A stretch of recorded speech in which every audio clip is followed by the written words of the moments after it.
I'm actually kind of into that in terms of like stories. No, like not What? for me. No, Wow, we're learning some. Okay, not for you. I mean, like, Okay. are you No, literally I mean, in asking terms for a of friend, stories. Prime? No, look. I'm You a just like guy. reading The stories culture, about the zombie mommy stories, shit. the Yeah. history. I think it'd be a little hot. Like I've said this before many plenty of times, right? I like erotic stories. I read them a lot. I read a bunch of those things, right? Why? And like because it's fun. It gets Seriously. me out. It's weird. Do we? No. Nah, And some shaming's kings going deserve on to your be list of shamed. things you're getting bullied for. Some kings should be shamed. Like this one. As long as I don't have to hear about Wick's sex life again. Oh, Stick around long enough, kiddo. No, Wick slings his dick for sure. Like, what do you mean? Well, that's all right.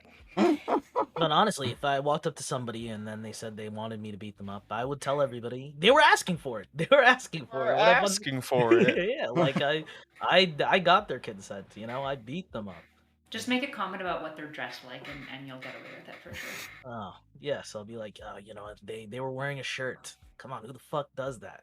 Yeah, Who the fuck that's your does that? launch pad prime for into the victim blaming conversation. Bro, they Yeah. were wearing Crocs in public, bro. Like they deserved it at that point. okay, so On we site. On site. do we have a goon turned god? Hello, hi. Thanks for being here. We haven't seen you in a bit. You were here before. Yeah, that's right. You were here a long time ago. Yeah. Thanks for being Yeah, here. he verified that he's been gooning with me. They go by God. Oh, In the together. name. They were goon. Now they're God. Exactly. Okay. We'll go You understand. were gooned out Thank- and they feel like God, yeah. Thank you, From Doobie. one God to another. Thank you, Doobie. Thank you, Goon. Thank you, Alex Kirsch. I haven't had here in a long time. Thank you, Pyro Tyrant. Thank you, Tiberius. Thank you, Wick. Thank you, Insane Wiggle. Thank you, Toby. And most of course, at the top, we got Not So Erudite. Thank you for coming through and being part of all this. Okay, so we were having two very heated conversations. I'm not sure which one you guys want to do. I know what Tiberius wants to do. I already know what that. He wants to talk about the cops. But that's why he's here. But yeah, what do you guys want to jump into? Do you want to talk about the cops or the victim and blaming thing? Boy, Erudite claims she has a list of things to like challenge me on, I guess. Okay. Violence before not sex, I challenge think. you. Yeah. Exclusively bully you on. I didn't say that they were What the rational. fuck? Okay, And we that's They're not consent on debate his bro behalf. territory. I'm here for this and this alone, so let's do it. We're all gonna consent on his behalf. This is a democracy. Okay. Do you want to say? Is there something Commence you with want to say? the Council has bullying. spoken. I mean, it's mostly The a council meeting. has spoken. Commence with the bullying. she doesn't have the backbone for it. It's okay. You know, I feel uncomfortable with your flesh beating picture that you have for your account. No, not your neck. I mean, that's gross too. Just the whole aesthetic. I think Like aesthetic is a fucking body valuable shaming. thing. And yeah, I have a lot of shame for your aesthetic. I think you should do more freckles. More freckles. Yeah, more freckles. No, Suspenders. I want to change it for you. Give me 1 second. Oh boy. Not excited about what's coming on. All right, so let's Wait, talk about the this cops is- then, because I know. Shout out to my man Ty, and he's gonna be very miserable. We talked about victim blaming. I know he will be, right? And I want him to be happy. I want to smile on this childlike face. So let's. You guys want to talk about the cops? Yeah, that got super heated there. Hey, Ty, do you have an idea what you wanted to say? Well, let me start with you, right? Because we have to say Alex. Then also, I know you had a lot to say on this. So we'll go to you afterwards. Ty, please. That's for you, Prem. I'm actually the bad person to start off with this. While I know that you were talking about the cops, I only got about like 2/3 of the conversation there towards the end because we're hanging out and doing some stuff. So I'm gonna roll off of what other people go with. Okay. Alex. You muted, bro. Okay. It's okay. He's about gonna that. say anything interesting anyway. Yeah, Fuck yeah. this guy. Okay. All right. So when it comes down to the cops, okay, I'm a firm believer. I do support the cops. I only support the good cops. I'm a firm believer that if you have 1,000 cops in the room, and if there's one bad cop, and the other 999 are not doing anything about it, then you got 1,000 bad cops. I believe all cops should be held to the same exact standard. Because if there are no standards in place, if you let cops get away with doing bad things, then there are no standards essentially. I'll put it to you like this, okay? As somebody that served downrange in Iraq and Afghanistan, okay, in Iraq, okay, the first thing you're supposed to do is, in order to gain the trust of the public, you have to, in order to show that you can be trusted. The same should be the same in any community, regardless, okay? I'm a firm believer that within a community, the community should be able to trust the cops should be able to trust the community. If there is no trust there whatsoever, you're not going to have good policing in there, okay? Now, I'm not saying that all cops should be blamed for the infractions of one bad cop. However, the optics of whenever a cop does something bad, does something horrible, and it gets covered up. For example, if a group of cops, perform a no-knock raid on the wrong freaking house, and then they throw a flashbang into a baby's crib and nothing happens, how the hell are anybody supposed to trust what the cop is supposed to do then? How the hell are you going to expect that the cops are actually doing the right thing then? Let alone the fact that it's 3 o'clock in the morning and somebody's breaking into your house. How the hell do you know, because they're shining a flashlight in your ways, how the hell do you know that they actually are cops? There is so much wrong into the situation, and I know it's not an easy scenario. I know it's a really difficult job being a cop. I know it's really difficult, and I know that there's not going to be situations in where a social worker is going to work. However, I feel like sometimes the cops are overworked. They get thrown into situations they do not need to be in, let alone the fact that there are situations in which a cop needs to learn how to be able to de-escalate the situation. This is a very, very lengthy They're topic. a baby, bro. They'll forget about it when they're like 4 or 5, They're gonna forget about it. You'll just be able to tell them a fancy story how they got that scar. Yeah, well. You're a wizard, Harry Potter. Oh, sorry. Yeah, the, like baby, exact- the baby that he's talking about has a literal hole in their chest. Like you can see the internal Exactly. organs. And yeah, You're Iron Man. We just couldn't afford the arc reactor. Sorry about your luck. Yeah, I'm sorry. It wasn't enough in the budget, Yeah. But it's And just so Alex, like how often does stuff like that happen? When they just kind of throw. It doesn't matter if it flashbangs happens on not other enough. people. It doesn't. The fact that it shouldn't happen at all. I'm sorry. Yeah, but there's Hey. a million things that shouldn't happen. Like the idea of it should never happen. It's like, well, fucking obviously, right? Like, no system's perfect, right? The idea of being like, oh my goodness, if there's one in 1,000, are you saying no accountability should happen? Hold up, shut up. Probably don't tell me to shut up. I'm sorry. 30%. Probably 30% of those cops, of the 1,000 that you gave, don't even hear about the incident, right? And then there's probably a couple other that are complicit, and that's fucking annoying and really bad. And then there's others that are actively hiding, and those people should probably also be persecuted and tried. I'm not going to argue with you that there's unquestionable corruption within police industries. There's unquestionable corruptions within the justice system, particularly in America. I'm not going to question that, but the thinking of this all or nothing, if one's bad, all of them should be held to the standard, and if one fucks up, it's just it's Did I say over. that? It's so extreme. I said that though. I said not all cops should be held to. I'm saying that if you have Shut 1,000 up. cops. All right, so no. No, no. Wait, if you've Alex, got 1,000 Alex, cops what you in- said is, how can we trust the police when they do shit like this or whatever, right? But this happened. But you point to a thing that happened one time, and then there was a multi-million-dollar lawsuit that got paid out over this, and you're using this as justifications for people's irrational fears about police, right? And that wasn't a justified raid on a drug house, if I remember correctly, right? So it wasn't like this happened just for no fucking reason, right? And again, it happened one fucking time, and there were consequences. A multi-million. The houses wrong. Yeah, hold on. No, they don't get the houses do- wrong very often. They do get the houses wrong. Like when? What do you mean? What do you mean when? If it happens all the time, Are you you should fucking be able to give me kidding me right one instance when it happened. Off the top of your fucking head, if What it's about happening all the fucking time. female EMT Oh, that they man. got the wrong fucking house. Brown on? Tato, Are that you- was the right house. So That you was don't know not what the the fuck right you're house. talking about. That It was was the not right the right house. house. You don't know what the fuck Doobie, you're talking you are about. fucking wrong. Okay, You are wrong as do you want fucking- to you are wrong Google as shit right it? now. Do you want to just Google it did right Google- now I before you make think yourself they're look right. more stupid? I They think were it at the was right the house. right house. I think that it was the right house. She was. Yeah, It was the right the house. right house. So, Oh my whoa, God. we got a lot of people, and I promise you, the audience can't hear who's talking. Doobie, finish your point with Alex, so you guys go back and forth, and I want to let other people in afterwards.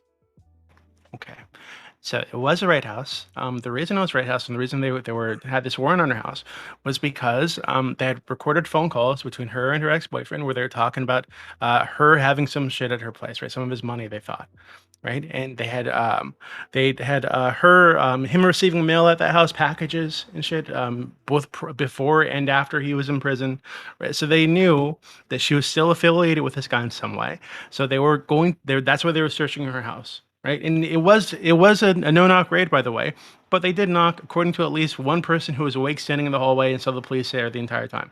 He acknowledged he was standing right there and he said, "Oh yeah, they did knock. They did announce that they're the police." Right. So it wasn't the wrong house. First off, so that you had to find me another case where they went to the wrong house because you said this happens all the time apparently. And that was again a justified. More than once. Okay? Don't take me out of context now, sir. Okay. Don't take me out of context. Okay. I said it's happened more than once. Then give me the once. What? Okay. Can you show me a no-knock raid where it was absolutely the wrong house and there weren't like consequences for it? Oh, now you're okay. So if you're making this claim, cops right, who wrongly no-led or no-knock raid against a 78-year-old grandfather can't be sued. Court rules. Okay. Example right there. One family says they're traumatized after a police raid wrong house. Okay, there's another one. Okay, Michigan raided a wrong home, damaged the house, and held the family at gunpoint. It was the wrong address, so that's 3. Cops do 20,000 no-knock raids a year. Civilians have to pay the price when they go wrong. Okay, I mean, do you want me to keep going? Okay, so 20,000 a year, and you managed to pull out 3 in your quick Google search that I'm sure like years apart. And okay, in the span of like less than a minute, actually. So imagine. Okay, so 20,000 a year, and in your quick Google search, you pulled out 3 that are probably years apart, right? So like, probably, I don't think okay with it. And in none of these situations, none of the ones that you just pulled up, none of the ones who that you cares pulled up, about civil rights of the people. None of the ones I mean, who cares about rights of the people, right? Right. So like, it seems like you're exaggerating these two. And if I break down your fucking door right now as a cop, and it's no knocker, you're gonna be perfectly okay with it. If they had some reason to think that it was just a drug house, sure. Right? I'd be bullshit. surprised. You are a fucking liar. I'm sorry to tell you. What are you talking about? You would not be okay. Dude, you're not going to be okay with. Would I be happy about police beating down my door? No, of course I wouldn't be happy about it. But given that people, it sounds like you're okay with it now.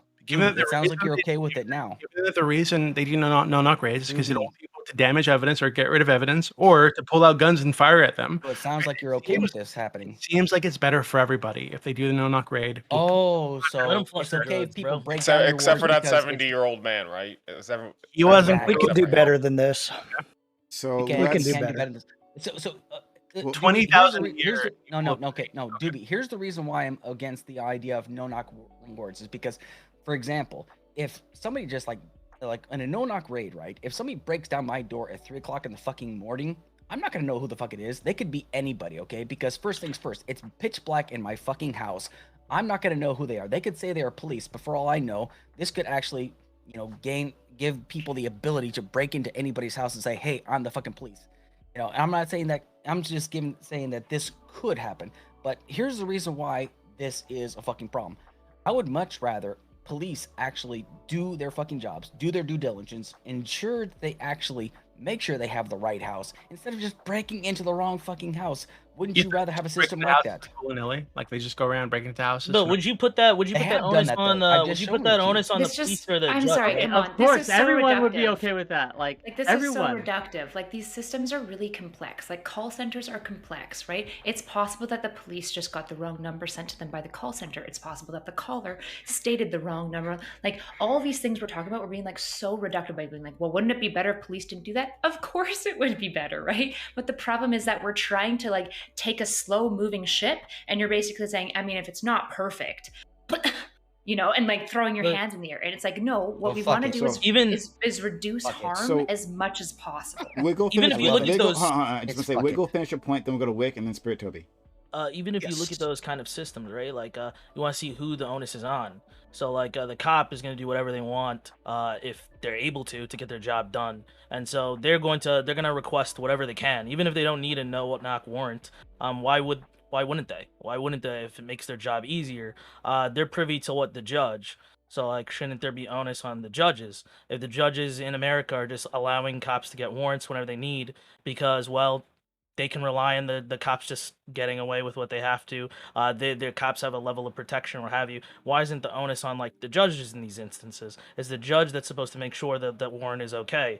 The cop is in a position where they're always going to want it. Then even when they get that no-knock warrant, they're going to request the time in which it's safest for them, and it's probably going to be least safe for the person that lives in the house. So like, why wouldn't we put onus on that? And then talking about like cops, I feel like there's got to be detectives as well involved in this. If they're just if they have reason to go inside this house and they're looking for evidence, imagine at that point it's an investigation. So yeah, there are other people involved, but at the end of the day, like I would say there's a focus on the judges. Why are judges giving out warrants that easily? Why? Oh, you can respond, not sir, if you want to that. Then we'll go on to Wick and Spirit Toby. Yeah, I mean, I'm definitely not specialized in specifically, like, because you guys are going to be debating American policing specifically. So I don't know how easy it is to get warrants. My understanding is that it's not exactly a super easy process. In fact, there are common issues in policing all the time where they constantly get held up by not getting warrants fast enough, right? There's issues that have happened where people have been severely hurt, where warrants aren't given fast enough. So like this idea of like, well, like it's, if we just did this thing, then we would just like fix a bunch of things. I'm saying like, this is a really, really complex system that, to be honest, like I don't even know that much about. And I grew up in a family with a police officer as a parent, right? On top of that, you've got judges, you've got like so many, you've got precincts. America's got like different precincts cut from different things. Like there's so many complex things that like to reduce this down to like a simple reductive of like one thing that we just like want to like pick on and like, oh, the cops should just do better. It's like, it's not that simple because we're talking about an extremely expansive bureaucracy. Okay. Things are moving around on my screen. Let's go to Wick. And Spirit Toby. Before that, Stardust, you're back. Thanks for being back. Stardust, did you change your top? Did you change your? No. Oh, okay. I thought it was gonna be like super. You just like noticed it differently. I thought I thought it was gonna be like super observant. I was like, oh, You get a DM from noticed Prime, these don't things. read it. Oh, Did you do your hair, Stardust? Hey. Oh, all right, fine. I thought you. Remember whatever. panel topic number 1. All right. Oh God. Any which way, Wick, please. Yeah, I'm gonna be very brief because then I have to go. I've been streaming far too long, and I need rest. I need food, and but it's been a great conversation. But I just want to say that like when we talk about these issues, they're largely systemic in nature, and we try to break them down into these individual components.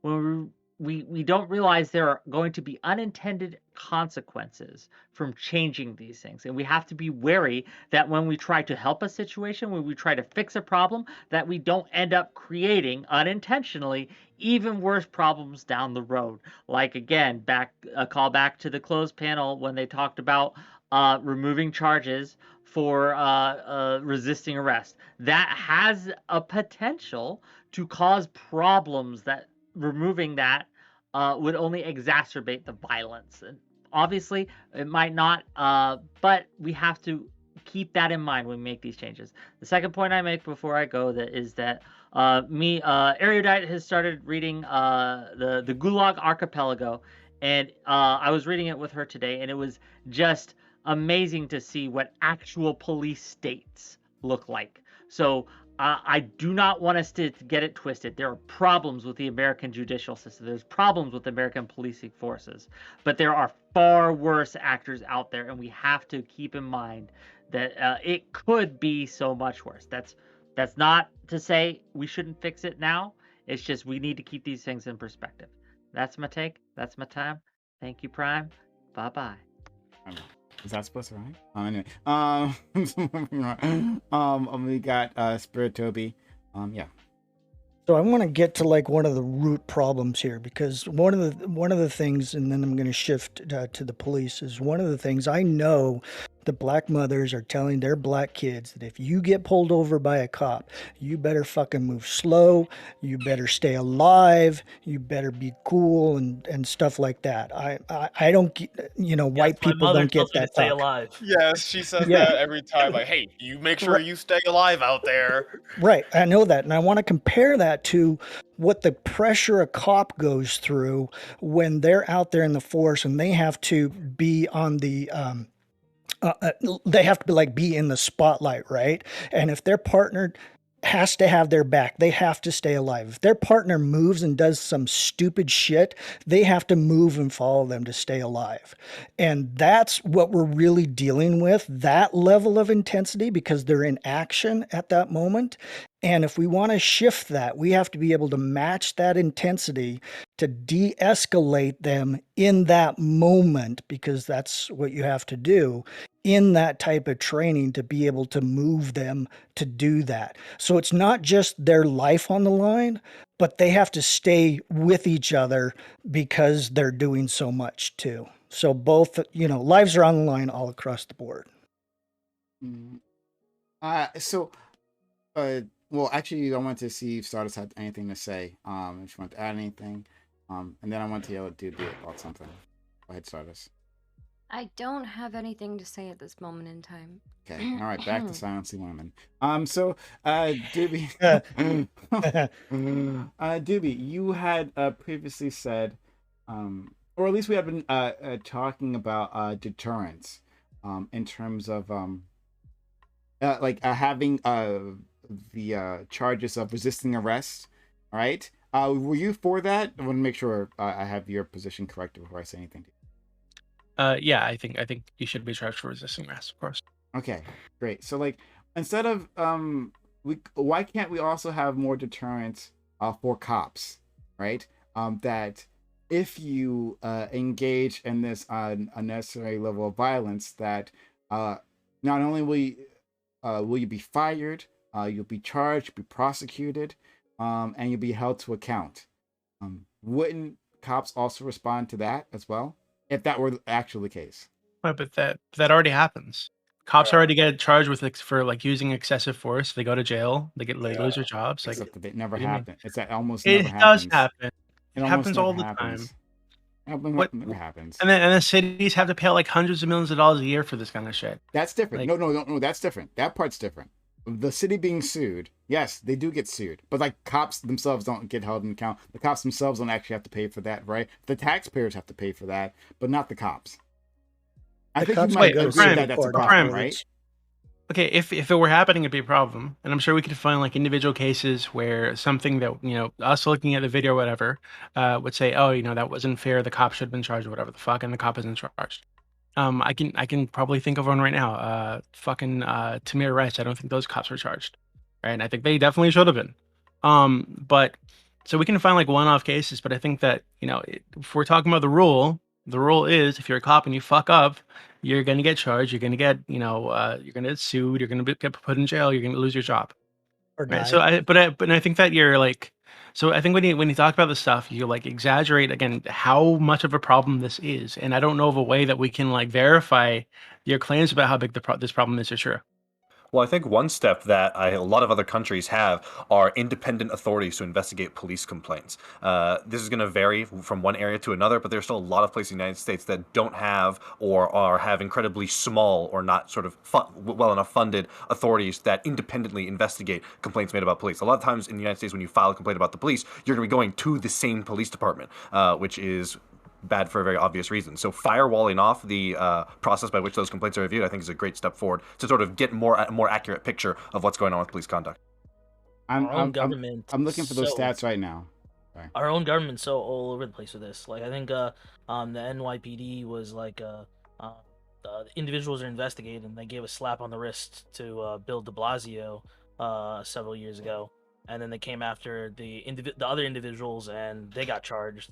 And even then, look at January 6th. The government takes the stance of we're looking for the heads, the people that got people to take part in the January 6th, what they call the insurrection.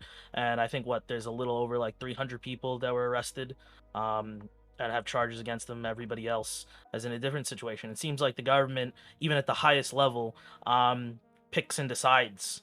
So if we can't trust that they will have a standard, how can we trust that the states at the lowest level will, which have less funding?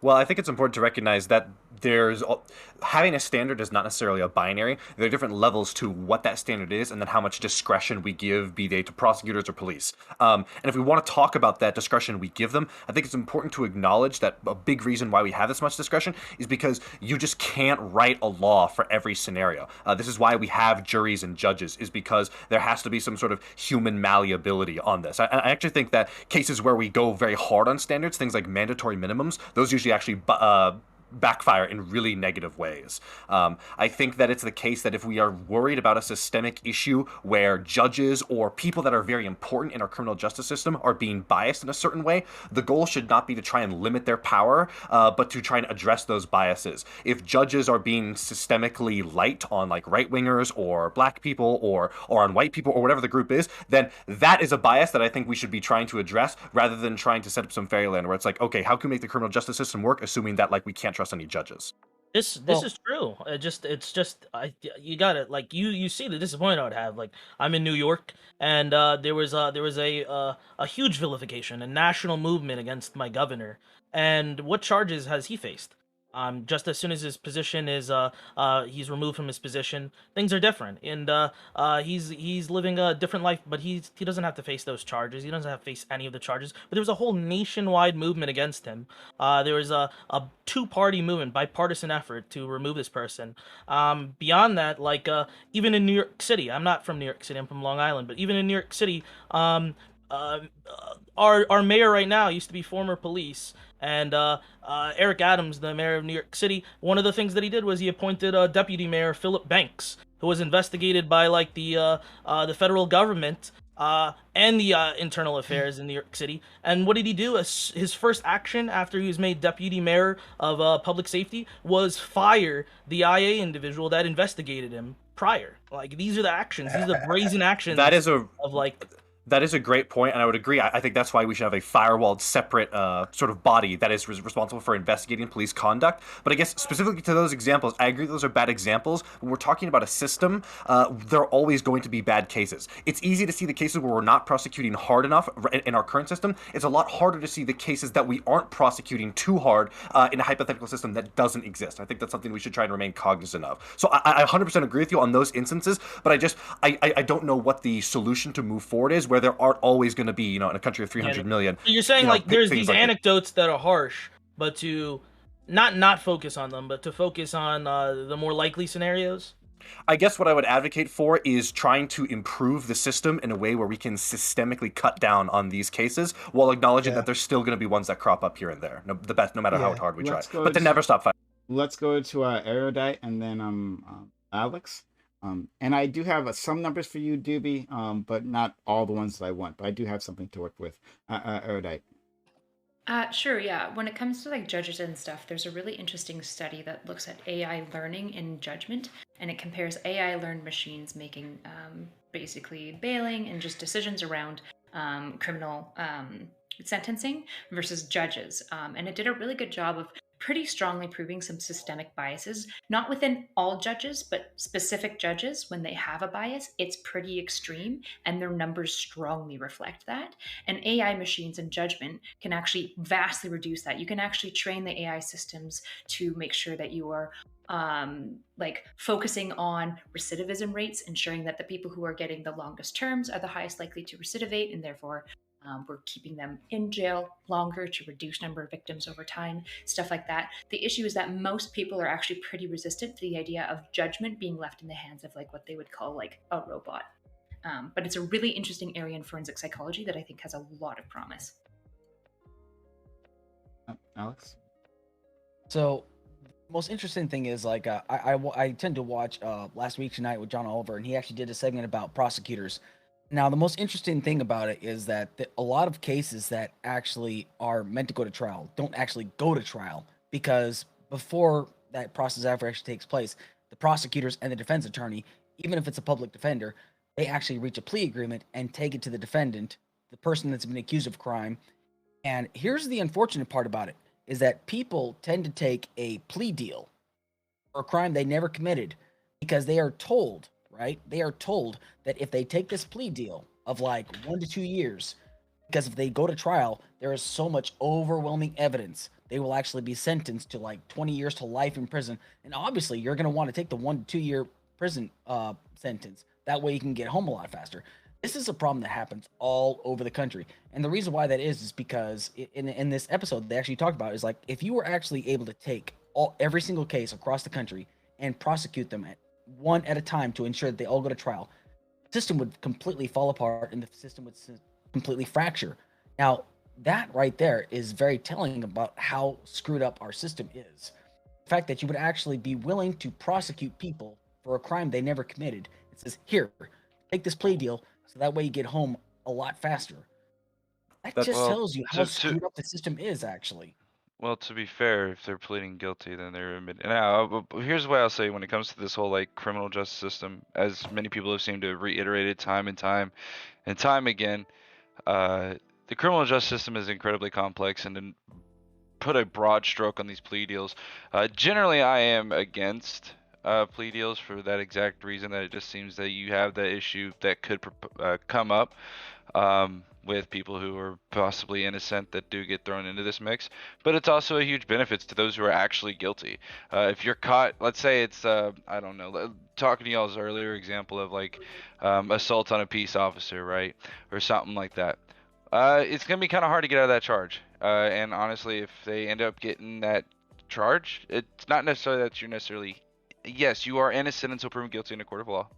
That's what you're supposed to have. But if you know that you're caught red-handed and they throw that plea at you, yeah, it's probably a better chance that you're gonna get off scot-free, and probably a lot cheaper just to go to prison, in some regard. I'm not saying it's right, but to put broad strokes on it and presume that everybody that's taking a plea deal is like 100% innocent, I think is a little narrow-sighted, to be honest. What do you say about those that are innocent, and they're saying, well, listen, if you just take this plea deal for a crime that you did, yeah, it's tragic. Yeah, I don't agree with that at all. It's fucking bullshit. I'm sorry. That's not sure, tragic. well, it could be both.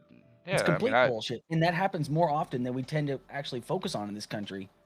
Like I said, I think that trying to sit here and say that every single person that took a plea deal was 100% innocent. I'm not saying that, though. I'm saying that happens entirely too often. That's my entire point. It's like that there are people that far too often, because they can't afford a good, like, people can't afford a good, decent attorney. They're appointed a public defender that gets paid dick, essentially, to defend them. Essentially, like, they have to, like, defend, like, 7, 8, or 9 people at one time.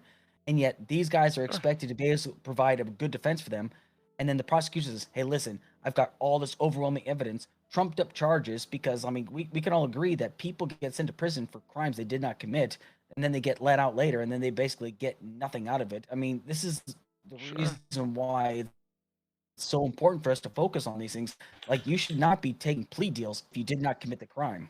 I mean, that's all I'm saying. But it's just people are so scared because, like, oh my God, what if they take me to trial? Then I'm gonna go get sent to prison for 20 years. I mean, it's kind of a scary thought, don't you think? So even if it's like not prison you're facing, like it could just be merely like you're in a different state or something.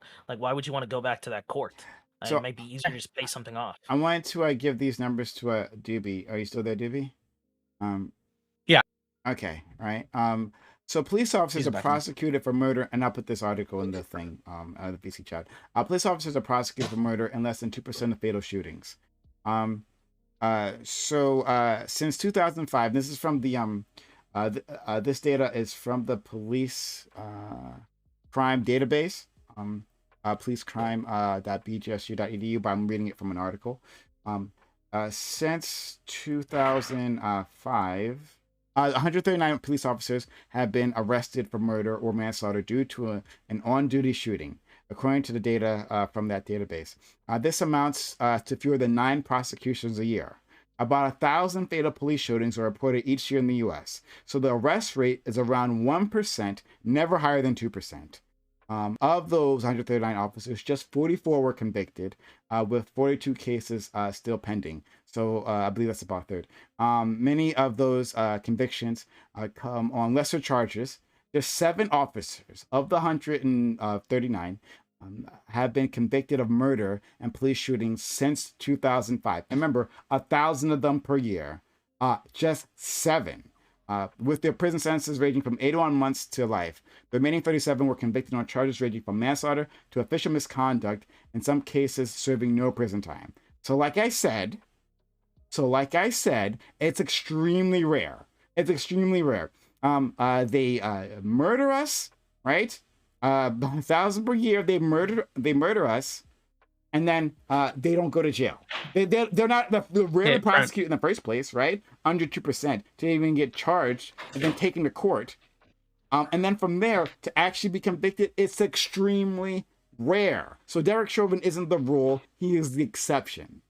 Okay, Prime. Okay. Wait. So Prime, so the assumption that you're making there is that I guess the majority of these are like unjustified somehow. Like I don't know why you're making that assumption, right? But it seems way more reasonable to me to assume that the reason most of these don't get charged, right, is because the vast majority of them, there's no question as to whether or not they were justified because a person was armed or they were attacking the police officer or whatever the fuck, right? So it seems like your basic assumption is that that when the cop shoots somebody, the cop is in the wrong, right? But again, you have nothing to support that. And you're saying, hey, it's rare that they get charged and it's rare that they're convicted. That doesn't mean that we have like evidence of of a cops murdering people in the street and not getting charged. That means that we have evidence of very few police interactions, even violent interactions, leading to a situation where a cop unjustifiably shoots somebody. Right, and if you have evidence to show that, again, that police are just unjustifiably shooting people and there's no ramifications, there's no consequences, show it. But what you just said, what wasn't it? Okay. Daniel Shaver. I'll argue with you more in a second, but I'll Daniel do Shaver just that. was an unjustified shooting. I justify the shooting of Daniel Shaver. Oh, I'm sorry. What was that? Daniel Shaver. Daniel Shaver. You know about Daniel Shaver? Oh yeah, the guy. Okay, but you're doing it again. We can't do like the anecdote thing, right? Like we have to talk about like more like broad numbers as well, because if we want to like actually change and inform policy, it has to be. I would hope you would all before this is informing it on what the actual data is saying, right? For example, your claim about plea deals isn't entirely true. Plea deals in America is strongly regulated. In fact, it's set as a precedent because Canada actually has no plea deal regulation. And we're actually looking at the federal and state courts. And now I'm not saying your guys' plea deal regulations are great. But the fact that they exist means that there's actually still more oversight to be negotiating plea deals than otherwise. Well, the problem too with plea deals too that I think is kind of I think it's a good and a bad. I think it's good for those who don't really have any other avenue and they know that they committed the crime, so like, hey, I'll take this, and it's a short way of just getting a sweet deal basically. But it also is a harm to those who are innocent because they don't really have a lot of remedies. Once you take a plea deal, you throw away the chance of, I think, parole and things like that, or not parole. It's oh, what is it? I can't think of it off the top of my head. I've wished somebody in Appeals? chat me. Appeals. There you go. Like you can't appeal the decision. Like you've pled guilty, you can appeal it. So you have to like go through like find some other means, and there's no real way out of it essentially when you take that plea deal. Whereas if you go to a jury, you have a lot more avenues to kind of appeal that decision and try to get out of that situation you're in. So for those who are innocent, it's absolutely detrimental, which is why I'd say that it shouldn't be taken lightly. But to what you were saying, Prime, I think the one thing about this is when we talk about these situations, just like any good court case, they have to be. I mean, undoubtedly have to be taken. Because here's the thing, to what Doobie said and to what you said, there are possibly cases out there that were very much in favor of the cops, and I'm sure there are. But as much as there are those, there are also those who may have been charged, and it was justifiable use of force. I think the other thing too people missed in this conversation that I saw earlier is that self-defense doesn't have to be in the way that people think it is. So, for example, we had a case that I just saw recently about a popcorn incident where the retired police officer was in the movie theater. It was dark. He saw somebody swing at him. This is what he claims to swing at him, what seemed to be a cell phone.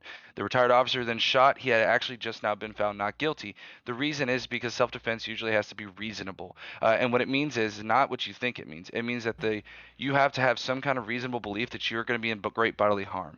And so if it's the belief, it doesn't mean that it has to make sense. Like you said with the wallet, like if they reach down and grab their wallet, if that police officer believes that they're reasonably Wait, justified. what did they say? What did they say when they took out their phone? Like, what the fuck?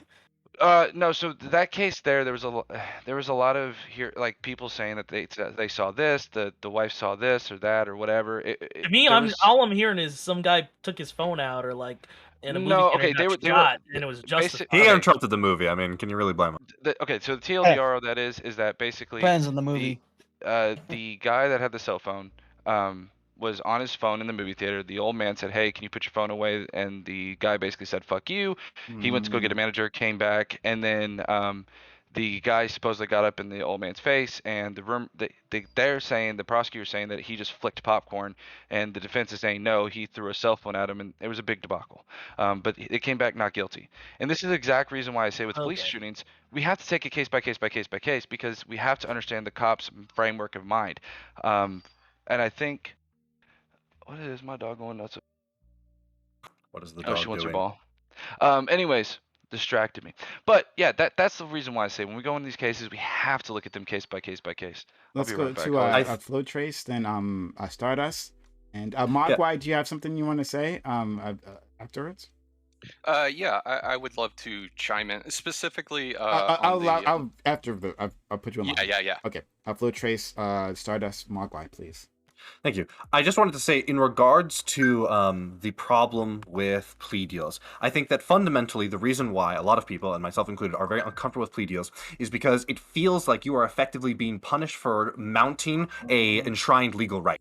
The problem is that in our society, we say, if you want your day in court, you can get your day in court. And then there are prosecutors that are saying, well, if you try to say if you say, I want my day in court, you might be getting a harsher charge, even though what you have fundamentally done has not changed. And I think that's the thing that fundamentally rubs a lot of people the wrong way, where if you take one person and run them through the same scenario 2 times, and one time they take the plea deal, they go to jail for 2 years, the other time they go to court, and now it's the same crime, but they're going to jail for 20 years, well, that person effectively was just given an 18-year in prison punishment as a punishment for saying, I want my legal representation to the full letter of the law. And that's something that just feels really wrong on a very fundamental level that I think people are just very uncomfortable with. Even if we say, plea deals, some of these people taking plea deals are probably guilty, and it is probably a necessary thing to take strain off of our court system, which is already, even in the state where we have plea deals, hopelessly overwhelmed. It just fundamentally, I think, rubs a lot of people the wrong way, and it feels like at the very least, we need more oversight right now. Okay, so we'll go to Stardust, and then I said, Mogwai guy, and Natsuruda, I'm not sure if your hand was up, right? No? Okay, great. All right, I'm just doing something here. And we'll go Spirit Topi. Thanks. So just to confirm, we are talking about like the discrimination within the criminal justice system, right? And specifically like plea bargains and things like that. Seems like it. Yeah. Okay. At this point, yeah. Yeah. Okay. I think an important thing to bring up, where the most discrimination happens within the criminal justice system, at least in America, is the first 2 parts, which is the cop citation, right? Usually the police stop and then the cop citation. And then the second part, where you see the most disparity between, let's say, races, is with the prosecutor charge with mandatory minimums. So I think mandatory minimums plus that plea deal are probably what's causing a huge disparity in like and how people are being incarcerated and put through the criminal justice system. I know a lot of people like to look at like the once things happen with the court starting, but actually majority of the disparity you can trace the cause prior to the court even starting with that mandatory minimum. So mandatory minimum, just so we're clear, mandatory minimums, yes, they are somewhat of a problem, but there are also ways for judges to depart from that depending on the circumstance. And the other thing too to keep in mind is that these mandatory minimums, depending on the state, it varies. I think in the case of Kyle Rittenhouse, I think in that state, they actually basically a chart that shows that if you're a first-time offender, you have this chart right here, and then if you're a second-time offender, it goes up for that same crime. So they have a weird chart for that, and so, but it doesn't mean that the judge has to stick to it. Is that there's mitigating and aggravating factors to determine whether or not they're going to move from those particular sentencing guidelines. Yeah. But I have so research also, that shows that minorities receive harsher punishments in part because prosecutors are more likely to apply mandatory minimums to them. And then there's like studies that show that African Americans were more likely to receive 3-strike sentences than eligible whites, given like they controlled for all of the same stuff. So that's where a lot of the a lot of that comes from. I would probably I mean, if the data bears that, I'm sure that there's again, we'd have to dig into that. Again, when it comes to the criminal justice system, you're not going to see me kind of doing that broad stroke. It kind of, what I would say is that when you see patterns like this, it's important to say, okay, hey, we found this pattern. Let's dig into why this is the case. We can avoid any of these whole like the 1350 argument or whatever the crap is. We can go into looking at these cases on an individual case by case basis and understanding what's going on here and looking at it like that. Yeah, yeah. That's So, my. so if you, so it says that African Americans were more likely to receive 3-strike sentences than eligible whites, and that Latino defendants were more likely to receive 3-strike sentences in counties with larger Latino populations. So yeah, I can put the research into one of the chats if you guys want, but I just wanted to make you aware that like majority of if you're talking about like discrimination within the criminal justice system, majority of it happens prior to court even starting. So. Okay. Well, okay. So wait. Oh shit. Can I just? I'll like 2 seconds. Promise. 2 seconds to respond to that. What Stardust said. So. Just 2-second mandatory minimum before we start. just so we're clear, the prosecutor can recommend a sentence, but the judge or jury has to ultimately hand down that sentence. So it's very important to keep in mind as well. So, anyways. Let's go to Mogwai. Yeah, so I just wanted to chime in. It was something that was originally brought up, and that was no-knock warrants, and then it kind of went over to the rug. And I just wanted to bring that up because I am very much someone who believes the police, and you can see it in the chat, the police should be held accountable, but I can't fucking stand people just foaming at the mouth saying ACAB or whatever dumb shit like that, right? But when it comes to no-knock warrants, I think you can make a legitimate argument that these are, one, a complete failure, and two, should be removed. So let me give a little background. So firstly, no-knock warrants originally were ruled by the Supreme Court. They were like, okay, yeah, you can have them. It was something like, I got the notes here, sorry, Wilson v. Arkansas allowed no-knock warrants to come back, but only sometimes. And then Richards v. Wisconsin said, okay, well, state magistrates, who are basically the judges who issue warrants, they can go ahead and issue ones. But there was this thing called the exclusionary rule that was in place. And the exclusionary rule stated that if the police violated the rights of the individual or the terms of the no-knock warrant, that the evidence would be dismissed, right? But then in Hudson v. Michigan, they were given blanket approval. So no matter what, if the police violate the outlines, the guidelines of the no-knock warrant, then it doesn't matter. The evidence can still be used against them. And there's a couple of things to note too with these no-knock warrants. So for example, I heard someone mention, well, with the no-knock warrant, you know, these judges, they're really going to review, they're really going to scrutinize and look over everything. That is unfortunately not true. A review found that on average, a magistrate reviewed a search warrant for a total time of 2 minutes and 48 seconds. So essentially, this is not true. Judges are almost essentially blanketly giving out these no-knock warrants to the tune of 20,000 to 80,000 per year. And sometimes these judges are giving them before the police even ask for them. So I think it's a real problem, especially when you consider in America the fact that something like, what is it, like 30-40% of Americans own guns.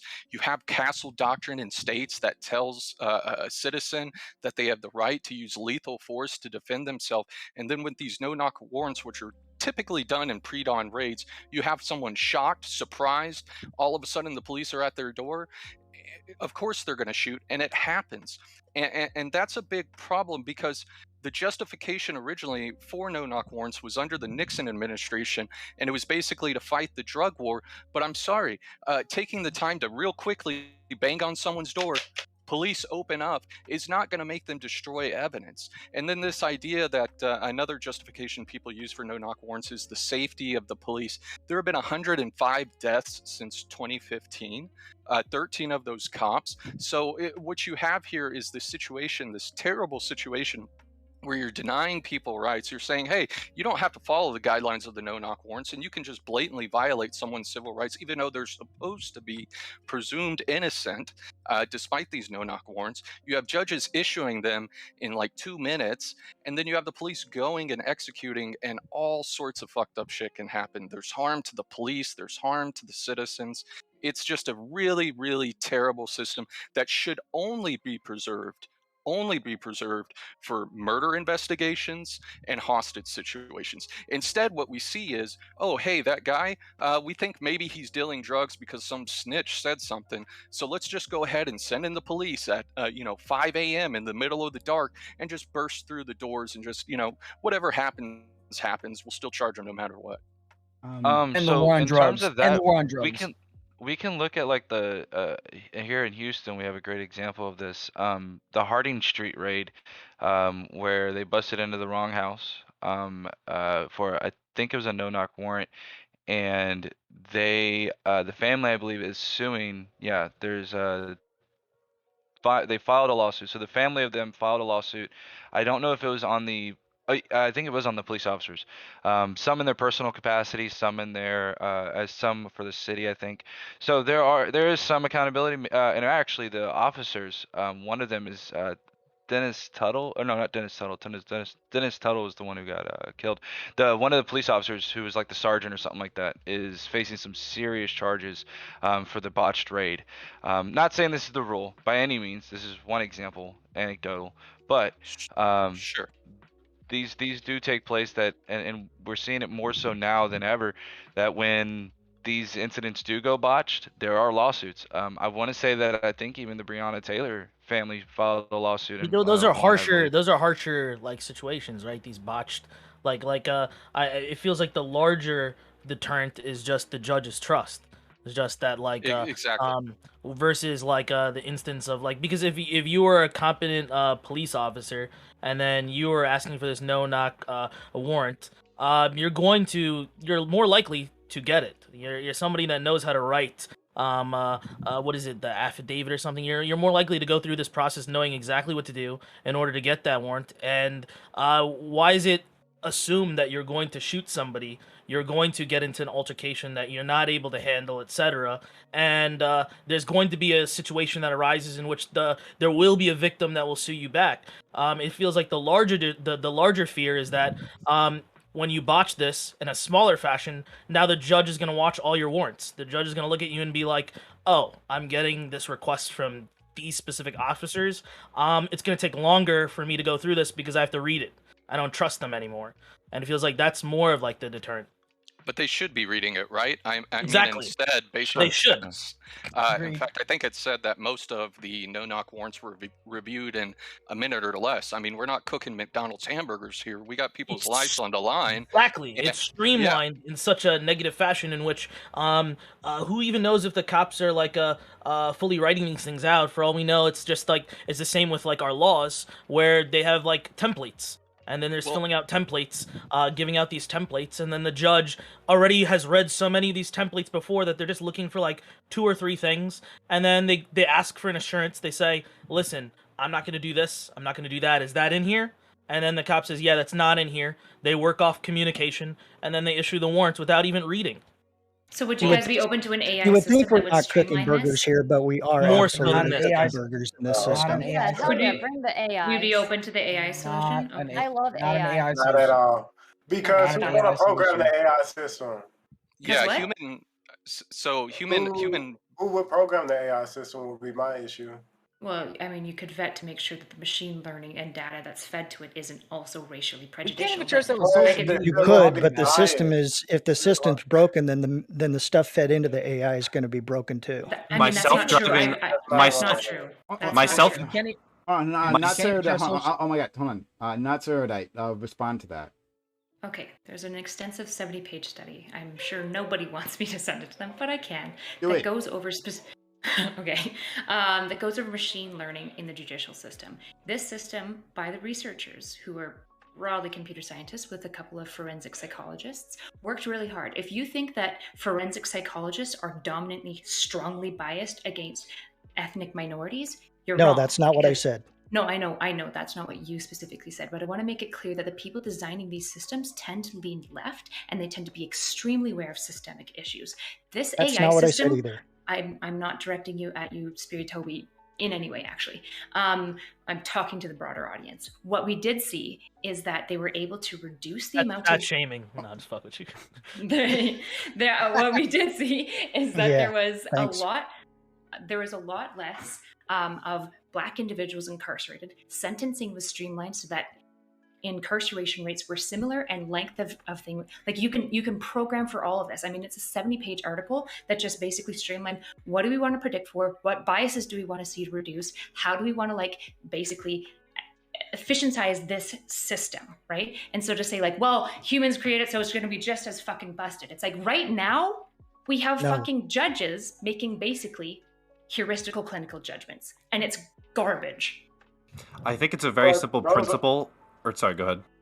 Yeah, I want to respond to that because it's Yeah, not like, that I the just wanna system say- can't be programmed that way. It's that if the system is going. Hold on. Goon hasn't talked at all. So I want to hear from him, and then Spiritopian Flow Trace. Yeah, no, like I was just going to say, like as far as the AI situation, I mean, just because you try to take like a software or whatnot and try to implement that into the judicial system, there's still going to be like a creator behind that software, and it's still going to be biased within that. I mean, like regardless, even though you did say that that most people in the tech industry do lean left, I mean, that still does not stop white supremacy or whatnot. Like there's still going to be that racial matter. So you saying that there's going to be AI, I'm just saying that that's not going to fix the underlying situation. It might just make it worse. So recidivism right now is mathematically predicted by something called an actuarial risk assessment. It's a purely mathematical structure. It's got about 80 to 90% accuracy. It's excellent. What we did is take a bunch of mathematics that predict the likelihood of crimes, the severity of crimes, and the risk of harm based on mathematics and objective measures, and fed it to a machine, and the machine outperformed the judges every single fucking time. It reduced the amount of Black individuals going to jail and reduced their sentencing, like bar none. It just reduced all the biases, because here's the thing, mathematics tends to be, not always, but broadly, significantly less biased than just a random judge giving heuristical clinical, spending 2 minutes on whatever and just being like, next, right? Like mathematics can actually oversee this and keep the efficiency of the speed because it's a computer. I really want to argue against you on this. Not sort of. I'm not prepared to do so at this moment. But I feel like, if not completely like disagree with you, I feel like I have some major disagreements here. But I'm just not prepared at this moment to. Can you send me that paper? Yeah, please. That paper. For me, I like the human I would love elements to see because I like the element of forgiveness that a judge will give. But I mean, I But can't. racism is a I can't. human element too, I right? know. Like, that's So like, I human- can't very much argue against that. But I think the I case- don't want to remove. I don't remove So, the good so human elements. Spiritual. I want my turn. Spiritual's next. Then, Okay, so not so erudite. You're absolutely correct that an AI program could be programmed to without the bias and the racism and so forth, but it still just moves the goalposts back to a system that is broken, and it comes down to people being able to vote and make that change where you're changing the culture. And you're talking about implementing that AI beautiful system into a system in America that elected Trump as president, where 50% of the population like voted this guy in or something. Right, but Now, back to what's the- the alternative? Like, I guess that's my question. That's Like, gonna be why true of wouldn't any we? solution. Yeah.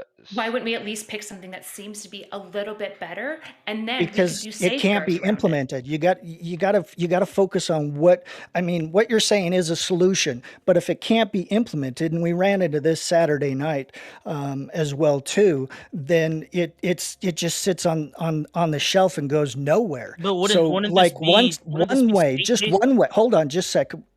Sorry, go ahead, quick, go. Yeah, wouldn't this be? I don't have to be quick. Shut the fuck up. This doesn't have to Sorry. be. Doesn't it have to be like? Can't it just be state based? Like why bring up the idea of like with the national election with Trump, etc. It's like, wouldn't it just be like state based, or like to institute this in whatever measure you want, and wouldn't people be more okay then because of their own state government? I wouldn't even. Yeah, I mean, you can shift it to local people and local governments, and that would be wonderful as well too. And I wanted to make I wanted to make a point also on the plea deals that happen in court as well. And that is the pressure that the prosecutor and the defense attorney have from the judge to get shit done and move things along. And the prosecutor will know their odds of winning the case and will present that to the defense attorney and pressure them. And the defense attorney can walk in private. It's almost impossible to regulate something like that in private, where their tone is, look, you have been presented with 5 years instead of 20 going to jail. And later, if that comes out in some notes, he just says, oh yeah, I told him he had 5 years instead of 20 instead of going to jail. And so that tone is completely eliminated from what's happening in a prosecutor's or in a court system. And if they go to court, then sometimes the judge even asks both the prosecuting and the defense attorney, why the hell haven't you guys plead this out by now? Why is this even in my court? And so some local judges are also voted into office as well. So the talk around voting stuff and shifting that culture so that we have a better system is just one way of being able to implement these things, like Erudite was saying about an AI that could be a bit more fair. And was also brought up with the human element to look at the individualize of it. So I hope that was helpful. I mean, there's a lot of things that need to be done. I don't like the idea of having an AI, I guess, judge or something like that. And the reason why is for a couple of reasons. So far, I'm willing to have my mind changed on this one. But my first thing is that it doesn't seem like the computer would be really necessarily held account to the people of that community, first and foremost. And second, I think that there's a lot of nuances that go into these things that I think that what we're kind of doing is that the kind of that thought of like one bad apple is kind of spoiling the bunch. And so I don't think it's fair when some communities where maybe the judge is a lot more lenient and maybe has a little bit better of a reputation, has been in that community for a very, very long time. I don't think replacing that and bringing in maybe something. So let's just put this as a hypothetical. Let's say we had a judge that was like setting things down here, but then when the computer system comes in, it sets it up here. I don't want people being unfairly sentenced higher in that community because the judge has been more lenient historically. So these are things that I'd be concerned about at the very least, that I'd want to see. I would just say that we just need to fix the culture, because like if anybody has dealt with the judicial system, we all know that from like the prosecutors to the attorneys to like everybody in that room, like they're all friends, at the end of the day, so like they're all, like they're all like in agreement with each other, so like I think that we just need to change the culture within the judicial system, and then like I think that's how we'll get things done there. But just adding like an AI system, I think that would just further the problem or whatnot. Yeah. So can I chime in after Flow Trace? Yeah. Yes. And sleep paralysis. Yep. And I'm sorry. Yeah, I just wanted to say, I love AI judges. I think it's a very simple principle. The question is not my self-driving car doesn't have to be perfect. It just has to be better than the average driver. My robo judge doesn't have to be perfect. It just needs to be better than the average judge. No doubt, these robo judges are not going to be perfect. They're not going to be immune to any of the biases that exist in our culture and our system, but they're going to be better at them. They're going to be more insulated. And if that's the case, that we can move in that direction, I don't see any reason why we wouldn't. I think the fact of the matter is that computers are really good at helping us do a lot of things, and I don't see why we should be eschewing any possibility of using those to help us improve our criminal justice system if that's how the evidence bears out. If it is the case that these AI robo judges or AI judges aren't better than the average judge, then of course we shouldn't. But I don't think that if they are, you can start making the case, well, how are we going to let programmers program AI judges? We live in a country where Trump exists. Like, when these biases are already going to be equally manifesting, if not be manifesting to a greater degree in the actual judges that were already handing these cases over. I also just like to mention, everyone's been making, there have been a lot of snide comments about my llama avatar over these past months. Everyone's gangsta until one of these VTubers shows up as the face for your robo judge, okay? So everybody who's been shit-talking the Fortnite Pinata llama, you better watch your tone, because that's going to be taken to the algorithm, right? Hey, if you want to get a better score on the algorithm, throw a problem a couple subs, right? That's gonna be a character assessment right there. Everybody's a fucking pinata until the hands come out and someone hell gets yeah. hit. Then it's, why you hit me? So I can just walk thank you. around dressed as a pinata and not expect to get beat up? That's so All right, true. come on. Can I Once just- you're in can the I ask- criminal system, everyone's a Maybe you shouldn't pinata. have dressed that way if you didn't want to get beat up. Exactly. So, I mean, There we I got go. a great question. I'm just I got a saying. great question on this You swing topic. the gun in the fight, strip all your clothes off, and go at it. That's all I'm gonna say. Listen, I've got a great question in regards to this AI topic. Would any of y'all feel comfortable if let's assume in this crazy world that we have with an AI judge, would any of y'all feel comfortable with an AI judge signing off on a death warrant? Yes. Assuming that there was like, No. We can't even get the AI to run the stock market correctly. It's actually so We can't get normal mind-blowing people to me, run the stock where it's market like, correctly. People are like, I'm just like, what about this? I'm not even saying we should. I'm not even saying I'm so strongly for this and fuck all of you if you're not. I'm saying like, hey, mathematics seems to be a pretty good way that we can predict who's likely to recidivate. Oh God, math, right? No, it's not that. It's not that not so erudite. It's that if you can run an AI one way, it can be run another way. I'll try Not so again. that, let her finish. Mathematics has been one of the best ways that we've been able to reduce stuff like this. As somebody in forensic psych and studying it, bias is a serious issue we try to contend with all the time for recidivism, which is the likelihood of somebody reoffending, which is why we've developed purely mathematical measures. And then when people levy claims of being like, is there potentially systemic racism going on with these actuarials? We just did the research and we found broadly that there doesn't tend to be too much of this bias. In fact, the major bias comes in when you have more subjectivity. So for example, there are some measures that basically nobody in the field uses very often that are called like structural clinical measurements. And this allows a clinician to put a little bit of their opinion based on like moods and attitudes and things they've seen. They're significantly less predictive of recidivism, and they introduce way more racial and ethnic bias into it. Actuarials, which are pure mathematics, seem to do the least for bias, and they do the best prediction of future crime. And it's concerning to me when I'm like, why don't we just try this? I'm not even saying it's a perfect system, but it might be an improvement from just having a bunch of racist judges making decisions, and everyone's like, what the fuck? I have soon Miku to send me to the chair. That is my God-given right. It's not like that, not so erudite. Before I got into this, okay? And it's a refreshing removal. to see somebody else who's also pro-robot. I accept our robot overlords. They can run everything. Suck Great. up. We will remember that.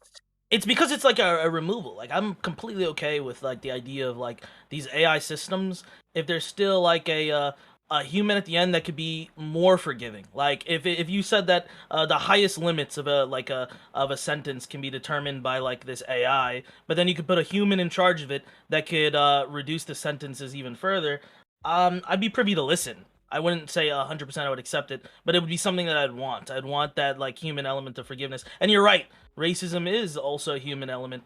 So I feel like in tandem this would help remove that, but also give me what I would want.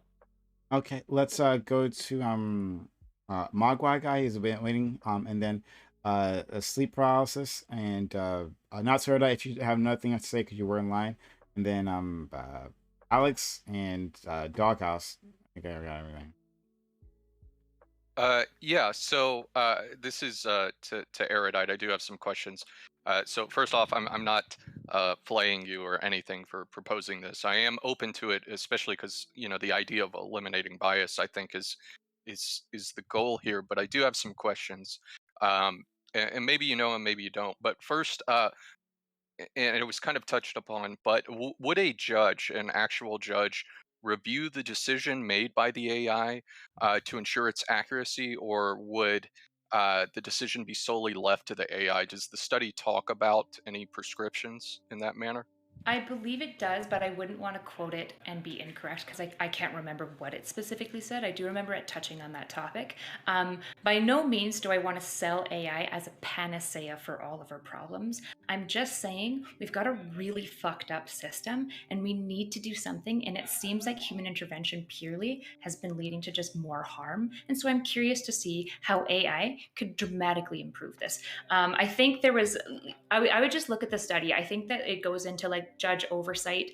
I would suspect pretty much everything I've seen in psychology is when we remove the mathematics and we add human decision, particularly for prediction, because humans are really, really bad at predicting things well.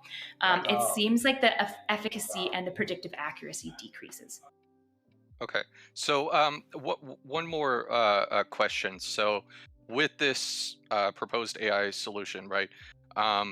The biggest, I think, justification for it that we can see, like you mentioned, racist judges. Not that I think every judge is a card-carrying member of the KKK, but there's at least that perception by those in the public. So if we acknowledge the judges are biased, and that's why we want to implement this AI system, then surely we also have to acknowledge the cops are biased, right? And so if the cops are biased and they're disproportionately sending cases involving minorities to the judge, then wouldn't the AI judge, just by natural, I guess, probability, prosecute heavily more minorities than they would, regardless of whether or not you have this AI? And if that's the case, then wouldn't we still see the same outrage from the public that the judge, the robot judge, is racist? So I'm going to answer this because you're asking a question. I don't want to just be like, I don't know much about AI. It's like beyond like the surface level stuff that I know, but do take it with a grain of salt of like, I could be incorrect in like misrepresenting AI because it's a very, very complex system that I'm like just touching the surface of understanding. My understanding with AI learning is you can also train it to reduce risks for that type of situation, right? And so obviously it's not a perfect system and you need to make sure that the people training it are doing a better job of like trying to reduce the amount of like bias that's being introduced and doing their best to use objective measures that are test, retest, validated to again reduce the amount of like inherent bias that is going on. But I believe that we could train these types of systems to reduce that.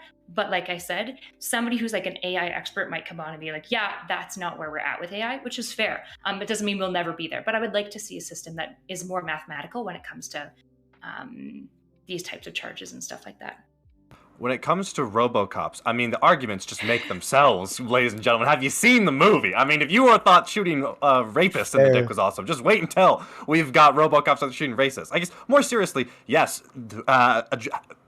improving judges isn't going to address biases outside of the judge's purview, of course, but it's still going to reduce those biases inside of the purview of the judge, and where we can do that, we absolutely should. I don't think anyone here is saying that if we implement these AI judges, it's going to be, we flip the switch and everyone's going to clap and it'll be like, we have defeated racism. But if we can have less bias and less racist outcomes and just flatly better outcomes from these AI judges, why not?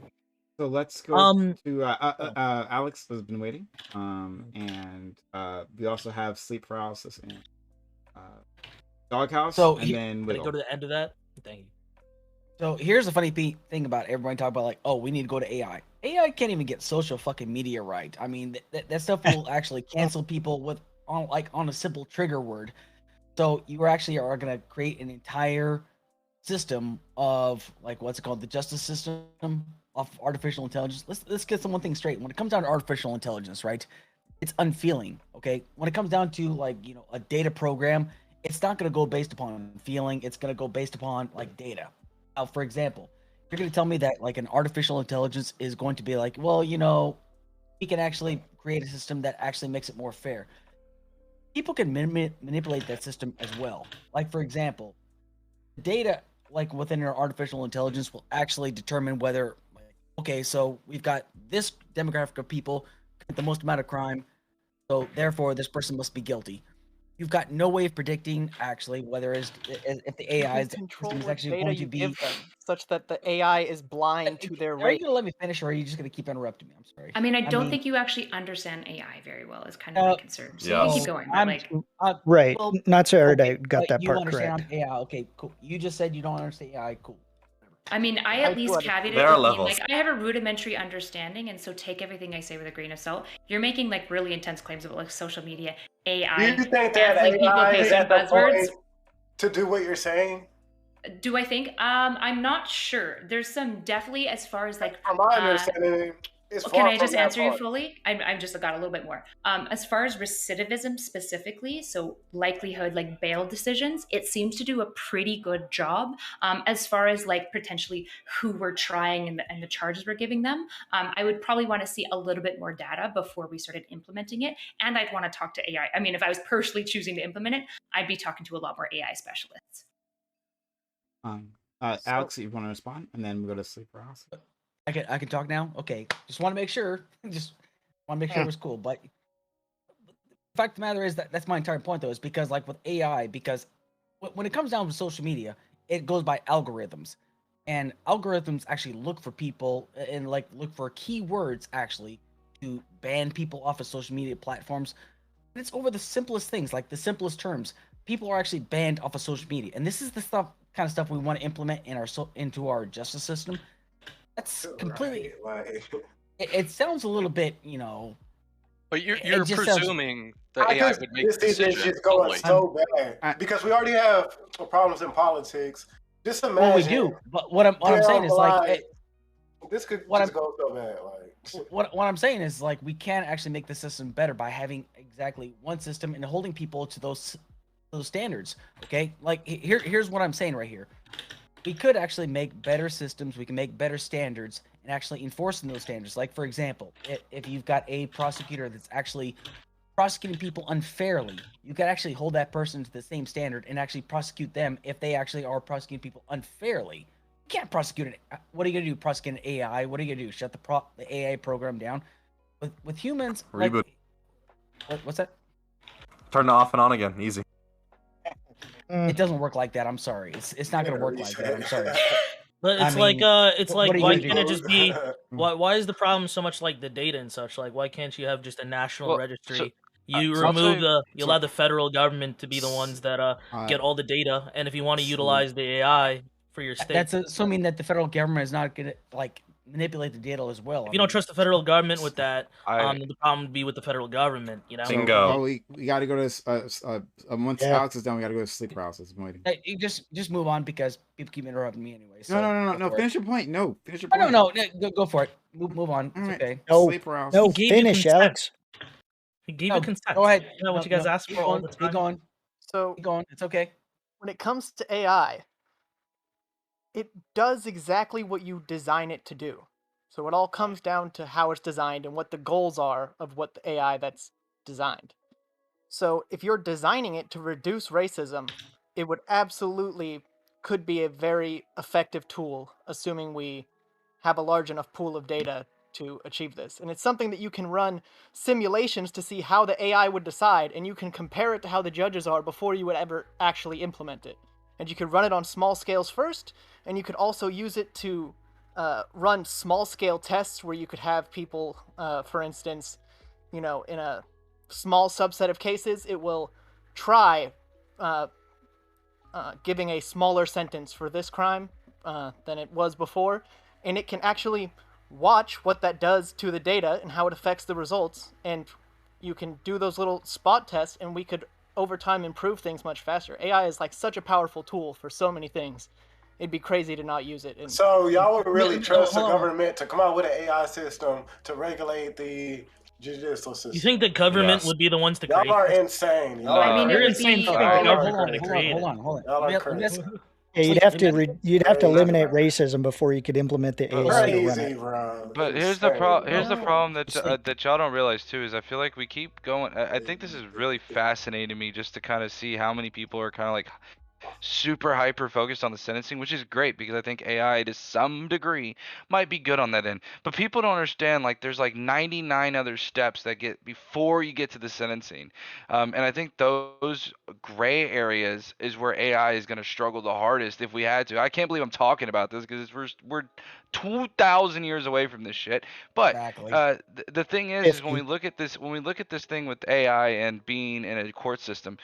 I'll give you a great example of why this wouldn't work.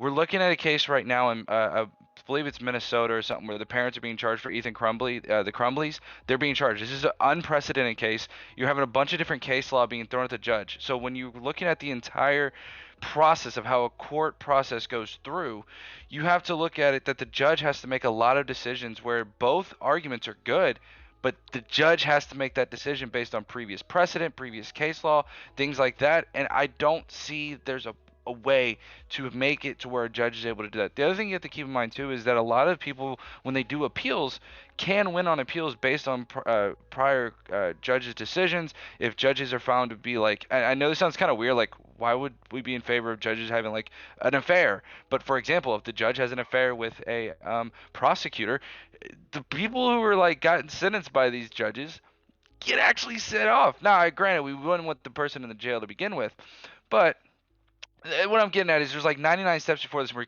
super hyper focused on the sentencing and forgetting that there's so many other nuances before you even get to that to make that decision. And I just don't see that there's really there's so much. All AI's gonna do is they're great. Oh wait, is Stardust in a robe coat?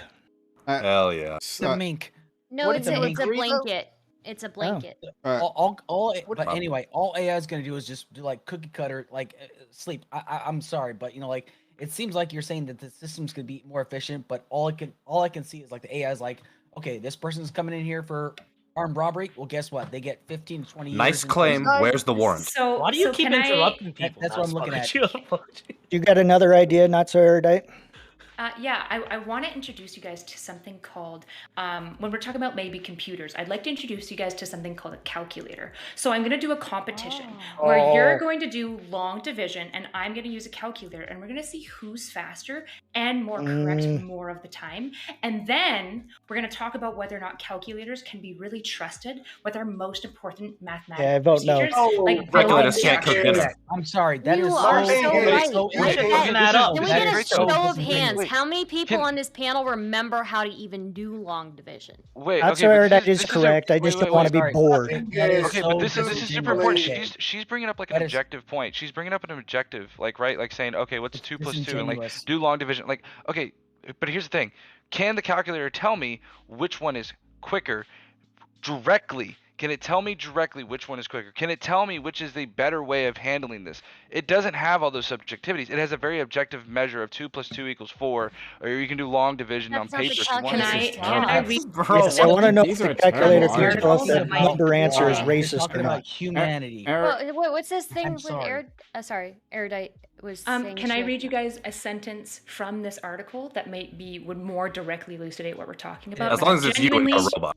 Yes, please. I'm pro workers. But I'm gonna read it in a robot voice. Read it through AI. Just to Oh, fuck God. with your minds a little bit, okay? You know, you got to do the So- No, robot read dance, it in a okay? sexy robot voice. Oh boy, please Okay. don't tell her that. Let's go. I'm not gonna read all Judges of it. Union But is against- basically, using robot, we could have jailed only 48.2% as many people and had a 75.8 larger crime reduction using our robot. Hey, guess what? That's pretty good. Sentencing. Okay, also but this. use All right, the now same you thing. triggered the Jobs doghouse. law. The doghouse is fucking triggered. You're families talking about a affected. fucking calculator, though. What you're talking about is putting in, like, in other words, this can be. I already said, sentencing can be a very easy part of the trial system to automate like that. Yes, I agree with you to that Cell phone, regard. help me But solve all crime. the other things to get to the sentencing, like when you have the actual trial going on and judges doing sidebar, or sorry, the prosecutor and the defense doing sidebars trying to determine what needs to be admitted in front of the jury, what is prejudicial, what is not prejudicial. You have all these different case laws, everything else. This is stuff that's not something that just punch in 2 plus 2 equals 4. You may be able to do that for sentencing, completely understand that, but you can't do that in something that is an actual trial. Well, Right, where so there needs to be okay, some kind of so never- So, We've never so argued. let me try to bridge this right then.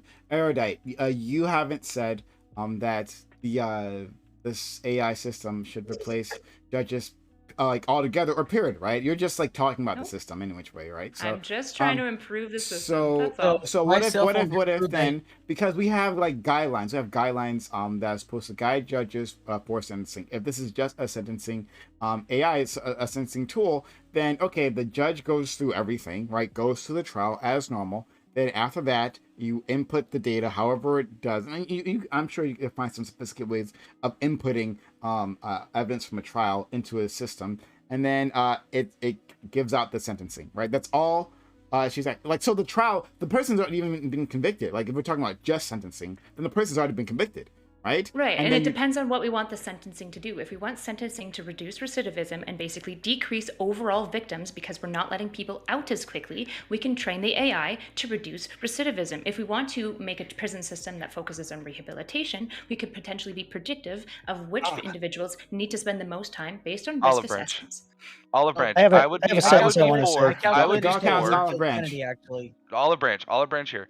I would be for having it be a recommendation. In other words, judge puts it in, it sits out a recommendation saying, hey, based on this predetermined crime, based on this particular, all these other different characteristics, this is what the recommendation is. It's no different than referring to case law, essentially. I'd be okay with that as a mere recommendation, because I do think there's a lot of factors that I don't want to just put all of them into one and lose nuance. For example, if we have a hideous crime, a heinous crime, then I don't want it to be just thrown But it'll in. be abused. It'll be abused because if it's a recommendation, they'll Wait, I just got test something. it ahead of times to know what the result would be before they say I accept a recommendation. So on the other end, they'll use the system, and if the system works to whatever the judge wants, they're gonna say, okay, I even went through with the recommendation, and look, I just even the don't AI know how agrees you with can inject. I don't know how you can object that nuance of the crime. For example, like we could take murder. Okay, a great example of this is murder, right? Even though the crime may be the same for a bunch of different people, the circumstances behind that crime can be vastly different. You get a murder where somebody was just in a bar fight, hit somebody, the dude fell on the ground, murder. But then you have somebody who actually like killed a baby. Like I think morally, these are two total different things that deserve two totally different sentences. And I don't think that you can really put in that nuance into this particular sentencing guideline. Which is why I Would you said be that okay with like trying it out with wait, civil crimes first? Is AI fallible? like like misdemeanors? I think Yes. misdemeanors would be a great. I think And it's then fair. see I if it think works. fair. I have a point. This is So, exactly let's the go- point I've been waiting to make, is that everybody's imagining this as if tomorrow we're going to replace all sentencing with AI. This is obviously something that would be tried on small scales with less important crimes first, things like tickets and things like that on smaller scales We before got whatever AI be and implemented social more media. widely. Yeah. Why not just wait So- until the technology hits that level besides trying to play around with it right now? The way we technology's get there why for a wait? number of Play with things. The people's technology's livelihoods. there. Play The with people's technology's there for livelihoods. recidivism, for example. The technology's there for recidivism. We know exactly who's going to recidivate at which rate, and we also can broadly predict the likely of the severity of the crime as well, which is why individuals who are at high risk get on much steeper bail offers than, for example, somebody who's unlikely to recidivate, right? Somebody who killed one person in a bar fight is actually very unlikely to recidivate in murder. They might engage in some petty theft or something like that, but they're unlikely to kill somebody. Whereas somebody who has a long history in being involved in like gang fights and gang wars with multiple murder charges or assault charges is much more likely. And we can actually mathematically predict this because that's what risk assessment is. And we've It's been not a doing it for mathematical like, equation. I'm sorry. it is a mathematical equation. It I'm is. literally Not just- trained Can I in it. respond to don't this, know what to please, tell you. quickly? I don't know what to tell you. I have a next short Everyone, one point. One shut point. up. Thanks. Great. We had Wiggle. He had his hand up previously. Kobe came in. Gothgash. And then we'll go to Spirit Toby, and Philly Trace, and yes, that's it. Maybe. Yeah, I wanted to add a point earlier that like it's to my understanding, I think there was a situation that was posed that might have been from like Flow Trace or someone else about like what about the stuff prior to it even getting into a courtroom, like what about like all the cases ahead of time that's Doghouse. So I was gonna say like in New York City for that, like the human judge like does have like a great deal of an effect where like if there's a large amount of cases that are coming forth that a judge experiences that they have to preside over, like they'll choose to be lenient in certain regards because of the amount of cases they have to deal with. They might see that this in itself is a disturbance to the people. So like for instance, before like they decriminalized marijuana and then legalized it in New York, within New York City, in certain boroughs, it was already like decriminalized in courts, where it's like people knew that they're only going to get fined.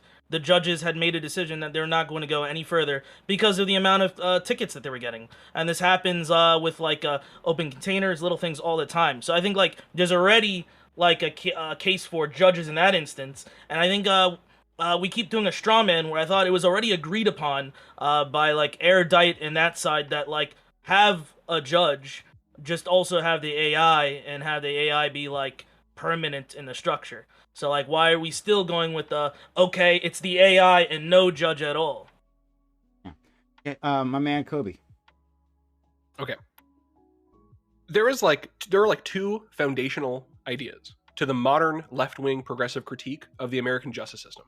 And that is, A, that there are two systems. Sometimes people say more, but that there are different systems, that racial minorities face a different system than white people, than rich people, etc.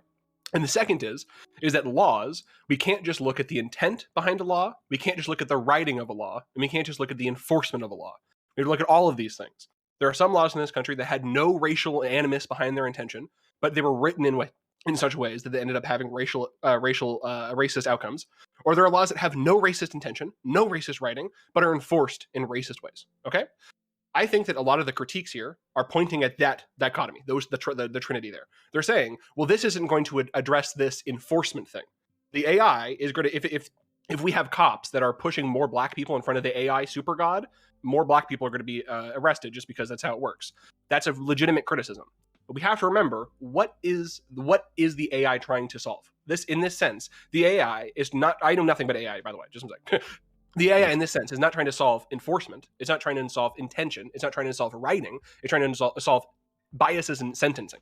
And I would hope that progressives would see that one of the foundational critiques, I have the new Jim Crow right over there on my little mini bookshelf. One of the foundational critiques of the American justice system is that there is individual bias that we cannot root out by saying it's taking out black people from the law or changing the laws, making it so it's racial. We cannot take out that individual bias. There are still racist judges that are going to end up skewing our system in fucked up ways. I think that is a definite problem that could be addressed by AI. Now, a very legitimate criticism is that AIs are created by humans. There's still bias. We can still, and the bias, we could have different kinds of bias, or we could still see bias being coming through. But I think that I was just looking at that study that Erudite linked.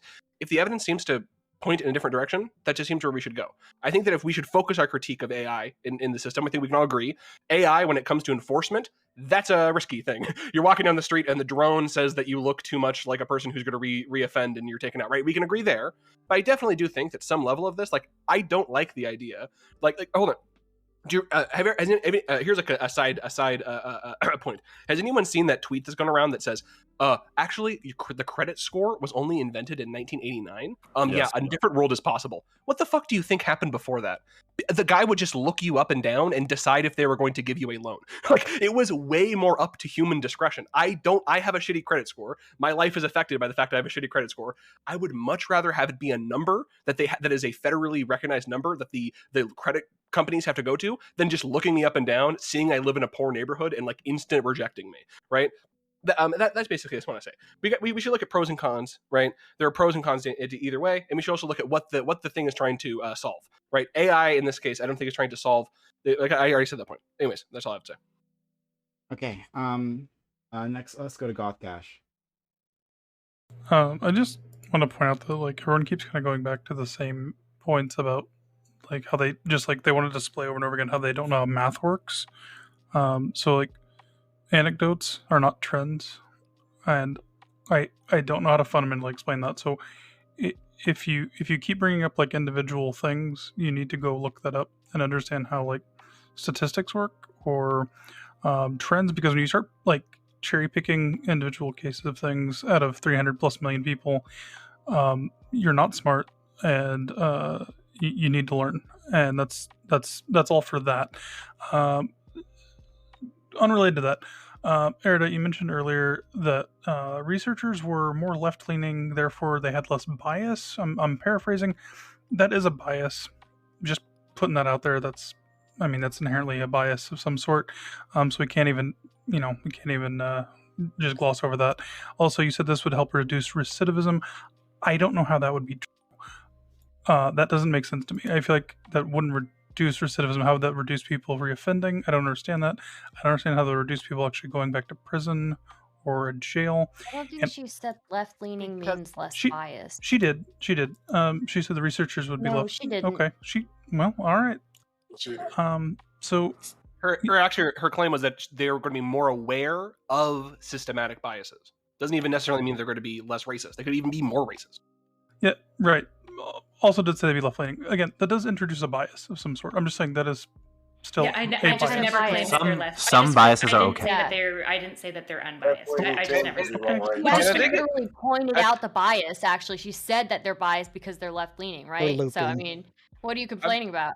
I'm just proposing like the I don't problem guess too, what like else. where we because here's the thing too, like if the way we would source this data too, like I'm just like throwing shit at the wall at this point. It's probably just shit. But anyways, like I when we're sourcing this data, we're also gonna have to go off of previous data points, and if we've already acknowledged that we have a disproportionate amount of African Americans in prison, then it would seem that there'd be the unintentional consequences that based on the previous data, unless you inject what it should be, but then that Yes. just seems kind of weird.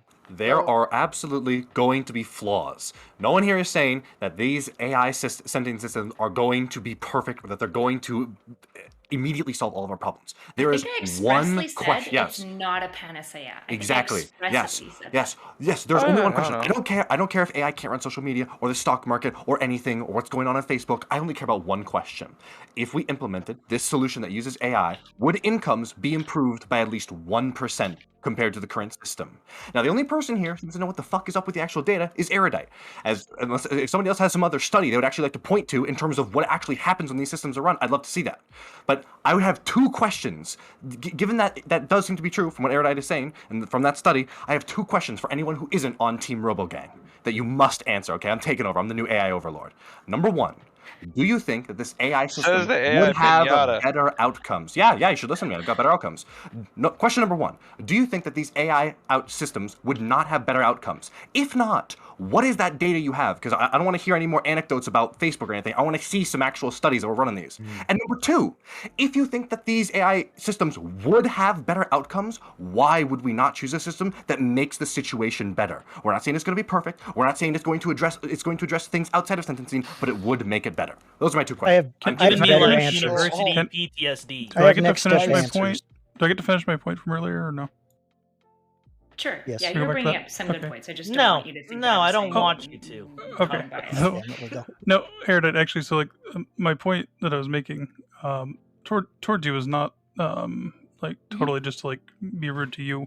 My point, the whole thing I was pointing towards was my question for everybody is that do we want some bias in our system, right? So I would argue that we do want some bias in our system for some things. And one that came up to mind was there are cases where you get people that may have some type of diminished capacity that we may not be able to factor into an AI system, right? So like there are things like that where we do want to be able to factor in some type of human element that may be harder to quantify and put into that system that we would want people to analyze and look at, because it's if you have someone that maybe they don't quite know how to justify their own actions, or they may not be completely sane in a legal sense, you're going to want human analysis and stuff like that before it gets to these points. Also, even in that case, there are cases where people do commit things they're criminally liable for, but there may be mitigating circumstances of people that were under some type of duress or abuse. So that may be something that you want to factor, but it may be hard to actually put into one of these systems with a degree of accuracy that people would find reputable or not reputable, but accurate to the situation we have at hand. So that was my other question. Do we want some types of bias? And I would argue that we probably do in some of these circumstances. I mean, it depends on if you think, like, if you feel that viewing the world through an intersectional lens is a bias, then I would say, yeah, I want to have an intersectional bias with this AI system, right? I'm not saying this AI system is perfect, ready to roll out, and fuck your judges, right? What I'm saying is it seems to be a demonstrable improvement to bring mathematics into recidivism, because dominantly, when we did that with just actuarial measures, it vastly improved when we're talking about recidivism rates, we have to think about basically if you keep somebody who's highly likely to offend in jail longer, they have less victims over their entire lifetime, and criminals broadly tend to offend under the age of 25. So there's also motivation to keep high-risk offenders in jail past that age threshold, because again, it reduces overall victims of that individual for recidivism, right? Absolutely, there are areas to improve AI systems. There's areas to improve the research, and I'm open to all of that. I'm just kind of surprised at like the level of resistance overall to basically trying to mathematically, I honestly thought this was going to be a throwaway comment, to systematize and improve basically our judicial rulings so that they're actually less informed purely by human bias and heuristics. Of course, there might be human elements that we can include. We just have to research that and ensure that the human element that we include doesn't actually lead to greater discrimination. Okay, I misunderstood what you said earlier about the recidivism thing, so I think you cleared that up for me. That was my misunderstanding. okay. I was just gonna say my last thing is that if you wanted to see this, you could see like the reactions people had to like autonomous driving. It's the same thing. Like we know autonomous cars have much lower rates of accidents, but people are still very scared of them. So it's kind of the same thing. So let's go to Sleep, Goon, Spirit to Beat. Then my man Pisco is here to save the day. Yes. I just wanted to quickly address Gott's question that didn't get answered explicitly of like how could a AI possibly reduce recidivism, in that if it's better at predicting people who are going to be long-term offenders and putting them away for longer sentences, but not unnecessarily putting people that won't be repeat offenders in jail longer than they need to, which then ends up fucking their life over and making it harder for them to make money without turning to crime. That would increase the recidivism of those people. So it being better at predicting that is how it could reduce recidivism. So I miss Alex. So we'll go to a Goon, Spirit, Alex. So just like Kobe was saying earlier, like as far as the laws, being some, being written with bias or whatnot, I just feel like AI would just enhance that system that we already have. I mean, like if the system that we're coming from is already racist and biased and whatnot, I just feel like that's going to enhance it and make it worse. The AI does exactly what you design it to do. Exactly, and the people that we already live in the system. And what their goals. Well, wait, that's the problem. I think that is a huge problem. We're You looping. would have to use previous, because here's the thing: is you have if you don't, the objective, true, quote unquote, non-biased way would be use previous data points and not create your own of what should be. Because then when you do what should be, now you're getting into a whole nother element of saying, well, we should add in this, we should add in this. Now you've got to have a whole nother oversight on that. And so what I'm saying is, and kind of to this gentleman's point, is that if I sit here and use previous points, but the previous system is already racist, it's only going to embolden that system. That's the only, and that unfortunately, unless you want to make the AI into a more efficient system and try to eliminate those things, that's fine. But now you're no longer dealing with just a, hey, let's add in 2 + 2. You get the 2 + 2 from the previous data, right? So No, you're not, that's if not you how it add works. in more data, That's then actually that's not different. how it works. Stop. Listen, I respect the perspective that believes that there's like a continuity between like systems, so that if we have a racist justice system and we try to create a modification to it that is going to address it, that modification is still going to be in some way like at the root racist. I don't agree with that, and I don't think Erudite would agree with that. I don't think anybody that would support the idea of AI. Are we gonna? Let me finish. Let me finish. All right. Yeah, I'll just very quickly. I don't think me, Erudite, Flow Tracer, or anybody else that would support it AI would, because we're probably a little bit more reformist in our perspective. I'm not trying to dismiss your perspective, but the conversation we're trying to have is way lower on like the prescriptions, right? If our prescription is that an entire criminal the entire criminal justice system is so racist that any adjustment we make to it without completely demolishing it and creating a completely fundamentally new one is going to be continually racist, I respect that precision, but that's a conversation that's like many levels removed from where we are. Does that make sense? Right? Like I respect the critique, but we're not going to get anywhere with the conversation of the ethics of this AI if the critique is, well, we need to burn down the whole thing. Well, the problem I have is how do you build That was the Goon. I was directly. Okay. Okay, so Goon, do you have anything else to say? Then we'll move on to Yeah, no, like that's exactly what I was saying. Like it's just like you're just trying to like edit it. Like my thing is, you would have to burn down the whole system and then build it back up, because if not, then you're just just going in and like you're trying to edit like an already racist system, besides actually trying to fix it. You're not actually like addressing the point. You're just trying to cover it up and try to make it look nice. So maybe like we might be getting treated nicer, but like it'll still be a racist system. Like it's still gonna had that root cause and that root problem to it. I don't want to harp on. Hold on, sorry, I want to to move on. I gotta move. So we gotta go to Alex, then Pisco. We'll go to sleep again afterwards. Spirit. Yeah, sure. Freudian slip. No, I Okay, said so- sleep. No, sleep. This guy's named Sleep Paralysis. Sleep I first. didn't even notice. Yeah. Go ahead, Alex. No, Alex. Okay, so I find it so interesting how everybody's talking about like how prison systems is just a simple mathematical equation. Fuck the rest of the people. You're just a mathematical equation. That's where we're gonna leave you at. So therefore, we're gonna leave it into the AI overlords. Okay, that's completely wrong in every aspect. Okay, just because it just makes sense and because it seems easier does not necessarily make it better. Okay, because that's what the private prison industry does. Okay, because let's just cut down to brass taxes. Okay, when it comes down to the private prison industry, they actually hire people that are less qualified, and they actually cut down costs that actually make it where like the meals that prisoners get is actually less substantial. The people that hire to become the CEOs that work in those systems are actually less qualified, essentially, because it makes more financial sense. Essentially, they're going to go with what's most expedient. They're going to go with what's easier, essentially.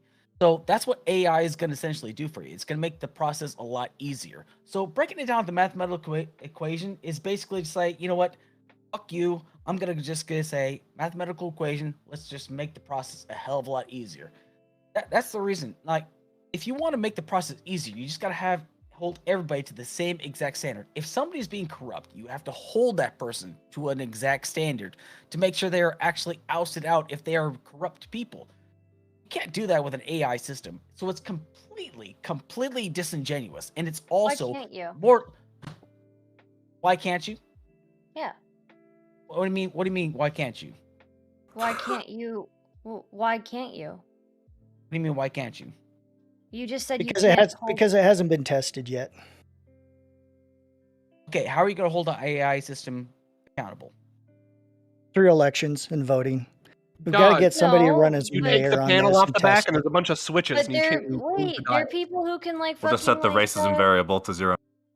there are people who can like test it and like and like check for biases and filter those out and stuff, right? Yeah, we need to get Dan the Man to run for mayor on this and make it an do issue, that and then with- begin to implement it on tickets for people, speeding tickets first, and see if it's actually going to fly by the public. If it's not, then us talking about it here and working through the problems and issues is really going to help things move We forward. need a new branch of government to Put it out to- there with the to police officers. explain the Fuck AI it. results to Put us. it out there. If you went over 5 over the speed limit and the average one is just a warning, then the police officer issues a warning. Officer doesn't have to do anything other than just Let's put just it in. have the computer. robot Fucking police ridiculous. officers. You're right. We already have tickets being issued by What about robots. AI police? Oh my Let's have AI police. You get pulled over What because about you're AI taking your police? pregnant wife to the hospital, and then you're going to get a $50 speeding ticket because you're taking your private wife to the AI doctor. police you are know. 8 years Not so away. erudite. I I thought- do apologize.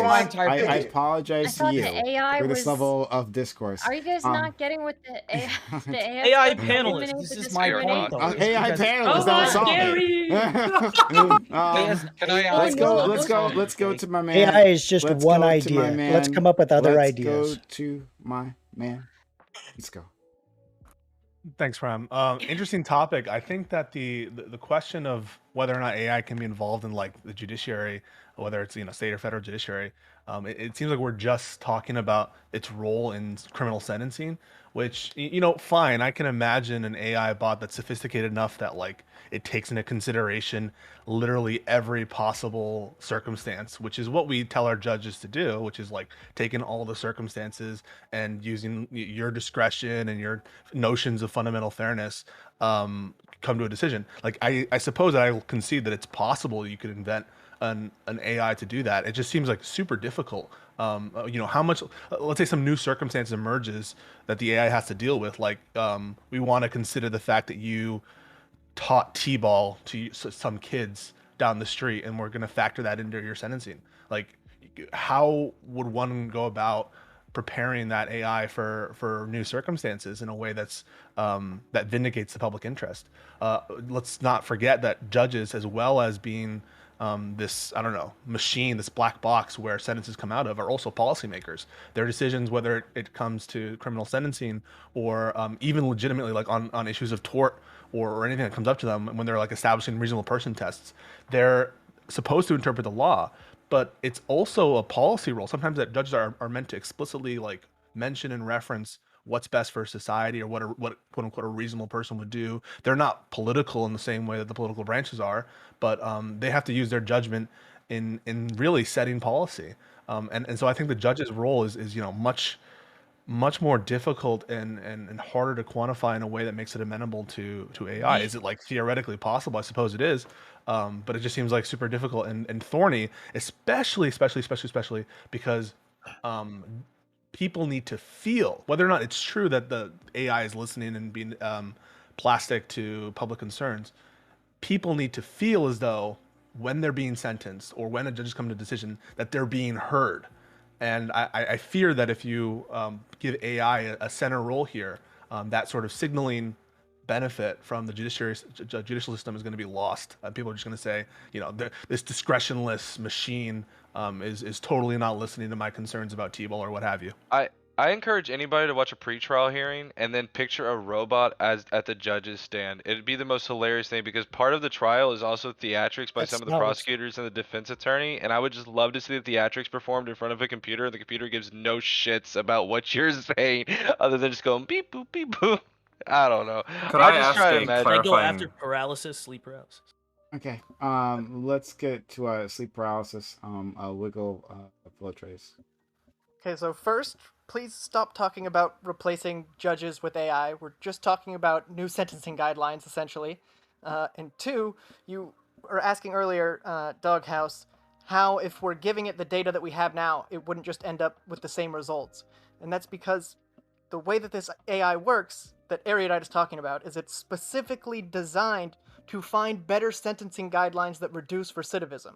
It's taking the data and it's going, how do you take this data and end up with results that end up with less recidivism? You assume that's the only. You assume that's the only. My God, this is the specific study we're talking about. My God. But the problem is. Oh my is God, that, like, we are if looping. Well, Oh, okay. please, come on, you have to repeat this looping thing. Could you please stop that? You can do this thing. Please go ahead. Okay. Do you want? Okay, so one of the things, real quick, is that what I'm simply saying is that if you are going to implement and tell the AI essentially what is better outcome, or even the AI, you configure the AI to basically learn this stuff, it's going to be held under scrutiny, especially by the court system, which is ironic, but it's going to have to be held up very much so in the court system, because now you're going to have somebody who's having to tell the AI, so that person is going to be held under scrutiny. You're going to have the company held under scrutiny. You're going to have a whole bunch of things, that red tape essentially, to do this, because now the AI is learning. There's going to be a lot of inquisitions about what is it learning, what is it doing, how will we know it's not going off the rails like iRobot. I'm not saying it's impossible in this regard, but I'm saying if you're going to try to keep it objective and use, like, say, like a like I said, a recommendation thing where it takes the previous data, that's fine. But if you do that and that's all it does is it takes averages or whatever, or mean or medians or whatever you want to use for statistical method to come up with these sentencing guidelines, it's only going to reinforce the already quote unquote racist Yes, You guys be careful think it would about be useful focusing. for me to describe Yes, how that AI totally actually steps it up. works? Very good. Because I feel like a lot of you guys don't understand how it actually works. Well, if you're doing something like maximizing, Right, and you do. I'm sorry. If you're doing I something like, apologize. Let's stick to the experts here. if you're doing something like maximizing, like we want this AI bot to make sure that recidivism is at an all-time low. You don't need to know the instrumental facts about how the AI works to know that you're singly sort of accounting for this one purpose of punishment, when recidivism is not the only purpose of punishment. And in fact, if you other things such as deterrence and other aspects of the criminal justice system are not aimed just at making sure you never come to prison again. And what's more is, if you're just only focusing on recidivism, you're going to have weird results where rich people are going to be treated much better than poor people, because rich people, you assume are less prone to recidivism, and with less of a sentence, they might not be. Maybe you need less punishment for them in order for them not to come back to jail. You can have weird things with racial data, and so be careful about just focusing on recidivism as the sole or majority aim of your AI, whether or not we know how AI works. It was I just think an it would example. Be cool. It would be cool to design AI to address lots of things regarding recidivism with, like, wealth, the studies have been broadly done. When it comes to recidivism, like, to be honest, like, the research is there robustly. Actually, wealth has almost nothing to do with recidivism. The factors that predict recidivism are pretty standardized at this point. We know what they are. Typically, certain clinicians will prefer a certain collection of actuarials and stuff that they use for their case report, but by and large, it's pretty consistent across the board and really strong. I'd be interested in an AI system streamlining this. And you're right, part of what we have to ask ourselves is, what is the purpose of the sentencing and the jail, right? I would argue deterrence is pretty weak. I think there's a decent amount of evidence, but there could be more that we could do that shows deterrence and sentencing don't seem to be strongly correlated, because in large part behaviorally, consequence for the crime and the timing from when you do the crime are so broadly spaced that there isn't actually a lot of cognitive connection. So absolutely we can prioritize different things, but we can That's specific deterrence. Research. That's Yeah. specific. What about general deterrence? I mean, you might be right that specific deterrence is a fool's errand, but are you suggesting that general deterrence, whereas we're punishing you to signal to other actors that we're going to go after this? Say, for instance, in the world of financial crimes and white collar crime, there I think you have a set of actors who are very savvy and aware, and who want to align their actions to map onto the regulations and to be aware of patterns of enforcement. Who's to say that they're not deterred by a particular pattern of enforcement? I think that's one of the bedrocks of our criminal justice system is the notion of deterrence. Are you saying it's all bunk? How about AI dealing with abortion? How about AI dealing with age of consent? How about AI dealing with all these other things? I mean, are you gonna let AI deal with other things like this? There's I mean, age as well. I know AI being your judge is like our favorite straw man in this conversation, but like, I'm not trying to sit here. Is that what the conversation is about, though? Well, I've literally said it literally isn't. verbatim multiple literally times, is. I don't think AI is a panacea for all. I'm just saying we could use certain algorithms and mathematics to improve our sentencing, our bail decisions, and to modulate and ensure that there are potentially slightly less biases going into certain things, because we have mathematical systems predicting these things. That's all. So, I just want to see why an not- improvement, because I think, to be honest, the judicial system's pretty fucked up. I think it's obvious that there are systemic issues, and I would like to see an improvement. And sure, if we do the research and AI is hot dog shit, I'll be with you to toss it out. I don't give a fuck. I just want to improve the system. I'm just surprised to see the resistance. Everybody agrees with that it's basically dog no shit. research. No one agrees that AI is dog shit. In fact, there's a lot of researchers I'm saying that the strongly justice system argue. is dog shit. We all agree Okay, it's dog sure. shit. All We I'm all agree it's saying dog shit. is I'm surprised to see the resistance when I'm saying potentially this could be a solution to reduce biases and to make the system a little bit less like racially biased. That's all I'm saying. And if the research bears out and it doesn't have a lot of fruit, yeah, we should get rid of it. But That's we what should they said, the mandatory probably look minimum. into So it. hold on. Does Making it this nicer, mean that we right? can use AI with like abortion issues, like women's issues and things like that? We can No. use it for that? I literally like I'm not. Man, that's a pretty evil attack.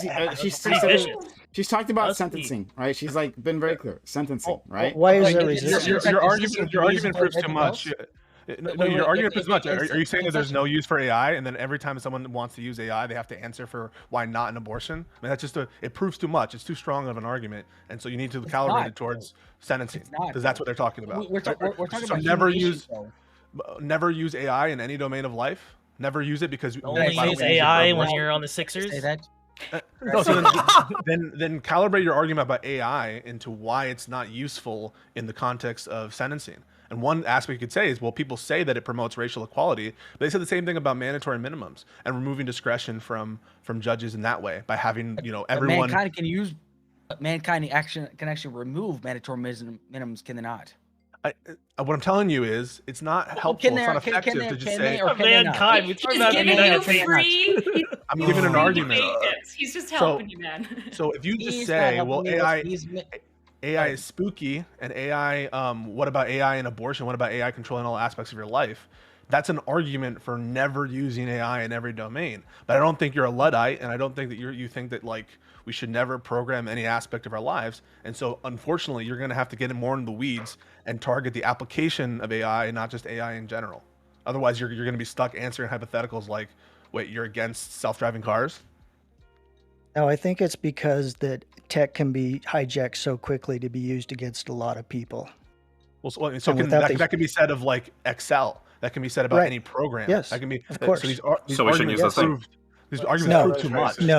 No, let me finish. What I'm saying then is if we implement the AI, so that's cool, awesome, it works, then we got to put in extra resources to make sure we have the human oversight to make the final decisions on things and to make sure things are Well, flowing that's what they're well. saying. They're saying that it'll be a companion to judging, and it's not going to be usurp their role. It's just going to be a tool that they use. And so anything you say about the that resistance. is true. Yes, but then so the resistance is just because people haven't had enough time for this to sink in and let it really work honestly, so that it's like open, or people can see through it, or anybody can check it, or whatever the hell it is that makes it work. And people are really upset about that. Yeah, you can make it open source though. GNU baby. Yeah, exactly. I hear you, man. Open There you go, source- Trace. Yeah, Open source machine learning though isn't necessarily very transparent. That's though. true. That's also true. That's also true because just because you make the source code open doesn't mean that you can understand exactly what the it's doing. Like there are AI experts who don't understand what AI is actually doing. So I Any think problem AI causes, it can also solve. You can use AI to analyze if the AI is doing what you planned for it to do. That's how most neural networks work. Let's go to Wiggle and then Flowtrace then. Yeah. I go with Flowtrace Prime. Sure. I do have that other subject. Erudite, don't forget, I do have that other subject. I do want to get your opinion on. We'll be coming around the mountain when we come. Let's go to Wiggle, please. I have two things. One was directed at Pisca, which was like if you cater to the idea of like us having like some sort of AI system that determines like a maximum sentence, and then you have a judge that sits over that, and then the judge can give like a level of leeway, forgiveness, or what have you, but they're limited by the maximum sentence that's provided by the AI. Would you see that there's like that there would create the same kind of moral hazard in the public of people just not caring about the legal system or feeling like it's failing them? And then second, I've heard that like when it comes to our legal system, when it comes to certain like violent crimes with men, there's a sentencing that's there's an idea of sentencing men to a certain amount of years in prison because there's like an age idea of when men are violent. So it's like, oh, past a certain age, this person is inherently less violent because they're no longer youthful. And I feel like AI would help mitigate that. Do you think that it wouldn't, or that's not a real concern, or what have you? I think that statistically less violent, not inherently, after like 27-ish, significantly. But you can use the AI to not. Men are just more violent in general, but nobody wants to listen to my, Wait! I thought you hated kids, Stardust. Pisco. Yeah, we'll fight you for that. In response, descriptively accurate, yeah. In response, Oz will fight you, but I will. Wiggle essentially asked, like, would you be okay with maintaining some level of discretion for judges, but using the AI to set some sort of maximum barrier or to limit the discretion in some way? I guess it's hard for me to find like arguments that specifically say that it's abhorrent. I would focus more on the signaling effect on the public as one. So there is this notion in American jurisprudence and constitutional law that people are equal before the law, and some places that your AI may want you to go, such as maybe punish men more. Maybe punish. Not so erudite says there's no data that suggests that poor people, that socioeconomic status is related at all to recidivism. I'm like, well, that shocks me. And if that's the case, like, wow. But let's say that poor people were more likely to be recidivists because they can't rely on help to get out of their criminal ways, and so they have to go back to a life of crime. That would seem like weird than to make poor people or some group of, let's say it's more specific than that. Poor people on the age of 20. Their limit for this crime is 15, but rich people in the age of 60 or 70, their limit for the crime is 5 years. Those kinds of things, even if they make sense statistically, they're not going to align with the public's expectations of equality under the law, and for that reason, I think it's likely to be rejected from But that's by the that's public. exactly what it's answering for. Is that the that's judge what in those AI would do, instances though. would have an incentive to lessen the Perhaps, but- charge. But what perhaps, about but the opposite? Is what I'm asking. Are there cases in which people want the judges to be more punishing to individuals beyond the AI and feel like there's a moral hazard because the AI is limiting the amount of quote unquote justice? It could be, yeah. So both sides of that are valid as a criticism. The best way to attack my position is like, well, what are we doing now? Like, look at our heuristics now, which is like totally amenable to sort of big changes, and but even then, like you have some sort of sentencing guidelines where we take into account like how many times you've committed a crime in the past, and so we're kind of doing the same thing, but we're just closing our eyes and putting a judge in front of you and saying, you know, roll a dice, and that's what that's what they're going to give you for a sentence. And you know, if the judge wakes up and eats an English muffin as opposed to I don't know, a fruit cup, maybe you have a different sentence. I think that's the kind of arbitrariness that Erudite and others are trying to like attack, and then which is like, what about the age part? What about like if judges see an idea of like men are less violent at a certain age, this sentence would serve the public. Yeah. Well, So what if the AI now incorporates all these other metrics that say, okay, age is okay, but if we this is how you can tell. Yeah, this is how you can tell whether or not. Should only be including statistically significant things. The reason why I said 25 is because it's essential 8. It is a strong predictor of recidivism, right? These things are tested. I'm not saying let's just willy-nilly be like, well, do they like spearmints? Let's throw that on too, right? We're not doing that. It's a much more systematic process than this. And absolutely, systems go wrong all the time. And I'm totally open to making sure that we reduce that as much as possible. But right now, we really do have a willy-nilly system where we throw a judge up front. And to be honest, we see this. The closer it is to lunchtime, the much more likely judges are to be like, deny, deny, deny, deny, deny. Which is better. My God. No. Yes, That's what we're doing. Holy shit, dude. Yeah, so okay, sorry. Your question. that's what I was saying. Like, it would add more to the situation than just like age and then the crime. So it's like if the crime is like a violent crime, and then the judge says, okay, this man is like 23 and they've committed this crime. If they get out the age of 40 something, like 40 or like 37, how much more likely are they going to commit a violent crime again? Whereas the AI might include all these other factors, maybe their health situation, all these other factors that are put in that leads to a more accurate. Wiggle. The way you figure out whether or not you're uncomfortable by the disparity in treatment versus being uncomfortable by the AI is ask yourself this question. Everyone on this panel, would you be okay with a law that said people over the age of 40 have a punishment for this crime that is like by statute less than people who commit this crime under 20? Or let's say there's a law that says by statute. Yeah, I'd be okay with that because we do that for people who are really old. Okay, so then it seems like you're not uncomfortable either with the disparate treatment aspect or the AI treatment. And I'm like questioning myself whether or not it's the AI that's making me a little hesitant. I think there is aspects of the AI that's making me hesitant in that I think that people are not going to receive it in a good way. But of course, if that's the logical thing to do, does it make sense to let that be the overriding concern? But I think there might be some cases. PrimeCayes said something pretty interesting before, talking about how the AI doesn't have to be perfect, just better than judges, right? Better than we have now. And I think that's something we should really examine here. Like what Erudite was saying in terms of judges and the randomness, right? I'm thinking of that case, was it in California? I can never remember the fucking name of the guy who, white guy, university student, sexually assaults a woman behind a dumpster. Brock Turner. Thank you so much. Right? And then he gets we off. We need him. He's a great swimmer. We need him. He's a great swimmer. He's a good guy. I can see myself in him. I can't see myself in any other people who defendants in front of me, but I can see myself in him, right? Because hey, he's rich and he's got places to go. A lot of potential, that guy, right? So should we send him to jail?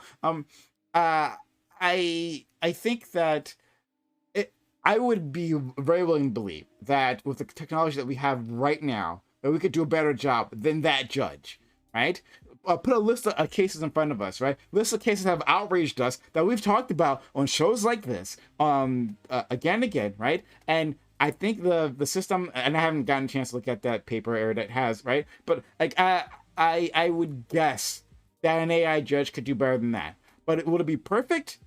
Absolutely not. I mean, like by AI sentencing judge, right? But that would play into the moral aspect, because like in the Brock Turner situation, has the person committed any more crimes? Are they more of a law-abiding citizen now? It's more of the idea that you don't believe that they served the correct punishment for the crime, not if they're like a lawful abiding citizen today. But here's one of the things I want to always bring up is the fact that these same principles, like you want to apply to an AI judge, you can apply it to a human judge as well. Like for example, You could have a guy that's a homeless guy that commits embezzlement and he gets sentenced to 20 years in prison. You can do the same principle for a guy that is a realtor, that is like makes millions of dollars every year. He could get sentenced the exact same sentence. The only difference is because the kind of lawyer this guy has to get him out of that fucking system, essentially. That's the problem. Is that an AI judge is not going to make it any different. It's the system that needs to change. An AI judge, you can say, oh, well, because we can throw this certain algorithm or a certain mathematical equation to make everything fucking magically better and shit like that. You can do the same thing for our system we have right now. AI isn't magic, though. Okay, so that's my point. So AI isn't magic. I want to get the last few people in, and I do want to try Maybe another get a topic because I think we've hit this. I know this one, and I want to get Erudite and Stardust opinion while they're still here, right?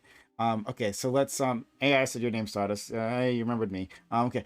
So let's go to Sleep, because I know you want to say something. Then Flow Trace, he's been waiting for so long. Mogwai guy, and then let's move on.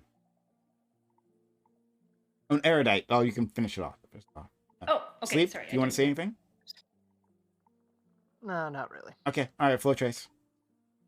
Thank you. I guess I just want to go ask a couple questions to Pisco, and I want to ask a couple clarifying questions onto your position, and then I'll have a couple follow-ups based on those, just so I'm not misunderstanding you. So it seems like you have two sort of central objections. The first is a skepticism to the ability of what our current AR systems are capable of, whether or not we're actually getting those outcomes for whatever reason. And then secondarily, a question as to if we try and implement this system, how are people going to feel about that as a signaler? Are you a lawyer? That was wonderful. Yeah. No, those are I'm my not. two- Thank you. That's I great. did policy debate though. That's great. Yeah. Anyways, okay, perfect. Okay, so then I guess Ben Shapiro did. I have three questions.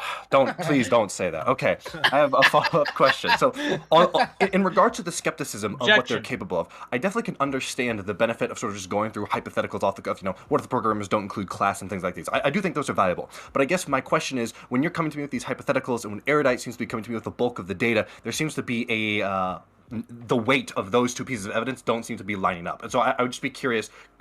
Can you see where I'm coming from there? Would you have any response to that? The question being, anything I can say about, any hypothetical I can use to make the AIs look bad exists right now with respect to people and the arbitrariness of judges who are just like looking up at the sky and, I think 12 years sounds good. Is that what you're getting at? Or maybe... No, not just that, but there are flaws definitely in our hypotheticals, but I would argue there are flaws in Erudite's data, but I'm going to grant a lot more weight to Erudite's data if she's bringing these studies that seem to say, hey, we ran this AI 5 million times and it's doing way better. I feel like I can't really throw away her data. If we're skeptical about the outcomes, I'm going to side with those studies over these hypotheticals.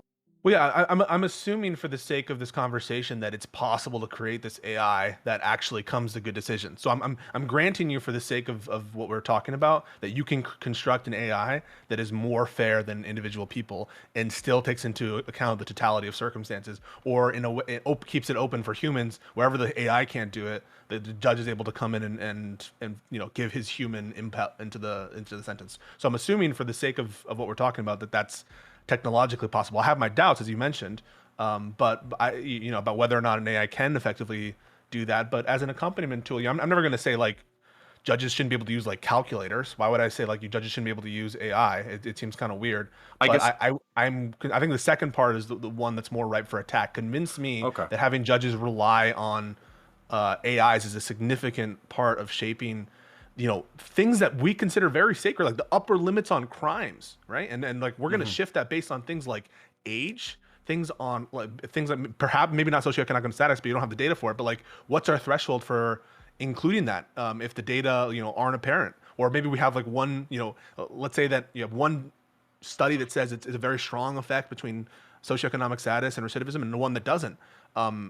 Like what happens then if there's like a disagreement in those cases? I think that like adjusting those fundamentals by use of like a computer and by AI systems is going to like scare people in a way that just maybe it should, maybe it's irrational, maybe we should be just as scared about giving that discretion in the hands of judges who are like aren't considering all this. Yeah, that's fair. But if the people yeah. do have that problem, yeah, that's fair. Then I guess I do have two sort of lines of attack on that. First off, I could totally understand this case a lot more for a different part of the world, but thank God we're in the United States of America, because let me tell you what, if you were going to try and slip something past the voters, there's no better country than the United States of America. There are already a ton of flaws inside of our criminal justice system with how people are treated, and I think it's fair to say, depending upon the implementation and the way that our 24-hour news media cycle works, I think sometimes we greatly overestimate how motivated voters are already, especially since the biggest determining factor for sort of whether or not reforms related to policing and criminal justice go through is usually with older white middle class people, because those are the people that tend to be having their vote represented the most. And it doesn't seem to me that the system would be sort of disproportionately affecting them in a negative way, as much as it would be sort of ceasing a negative disproportionate effect on other groups. And I don't think we're to the point in that country that's going to be a significant mover on the vote.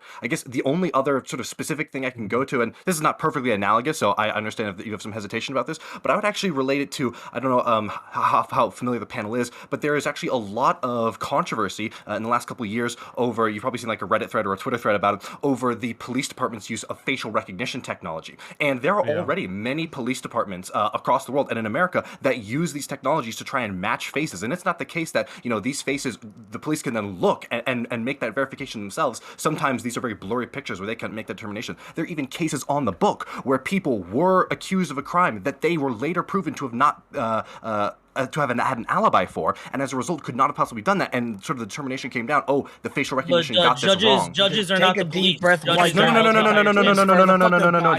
matter, that doesn't matter. It doesn't, it absolutely does matter. No. Let me tell you what it doesn't matter. You can stop me, but I mean, You're it's 100% true.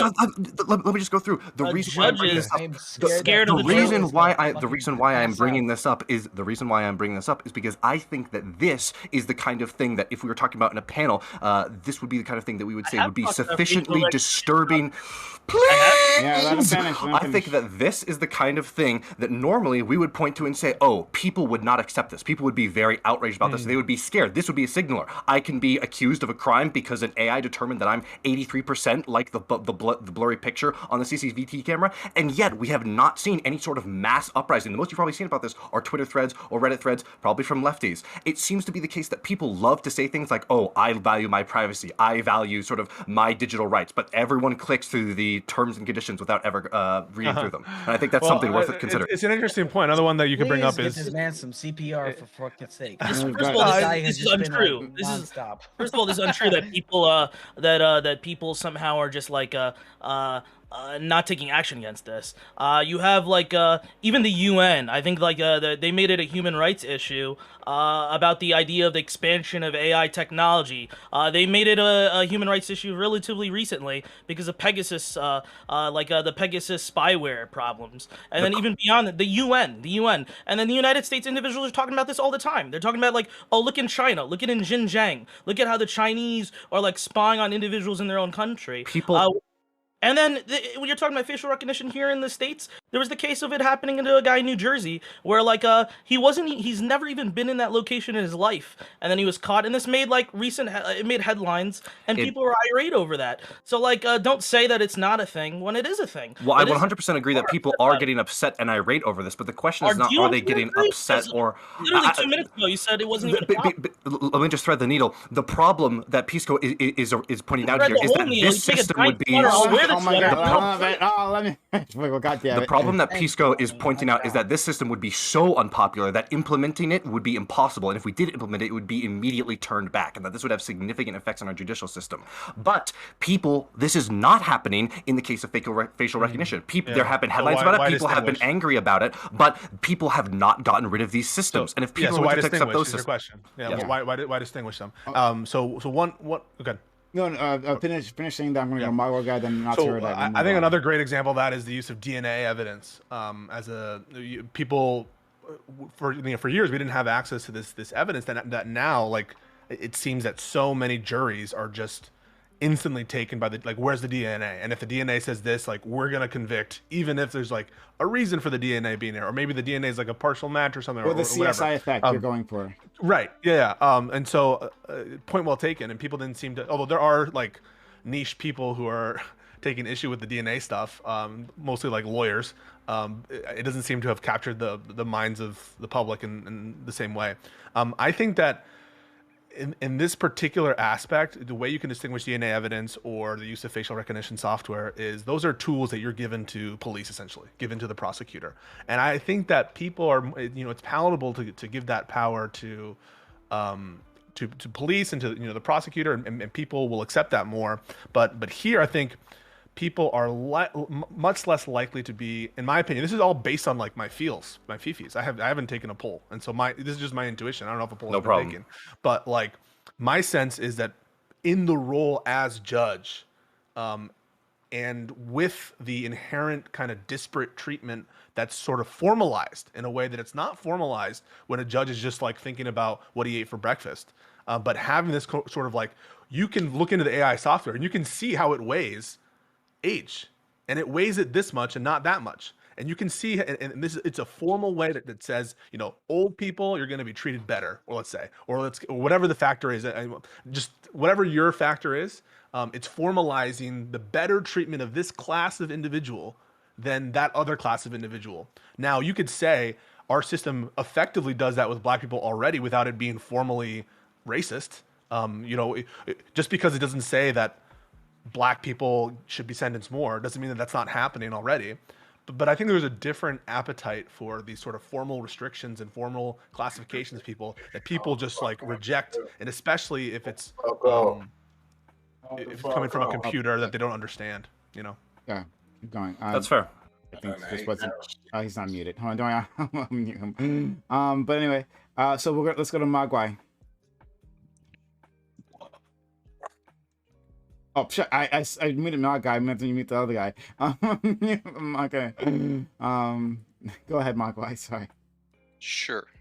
So I just had a question for Alex, because I'm pretty interested in your mindset, because you seem to be very passionate about your dislike that AI could have some effect in the legal system. And so I'm trying to figure out, like, if it's because you're truly like worried like this will be a terrible thing, or if you're giving off like Ted Kaczynski gonna make bombs out of wood and send them to AI professor vibes.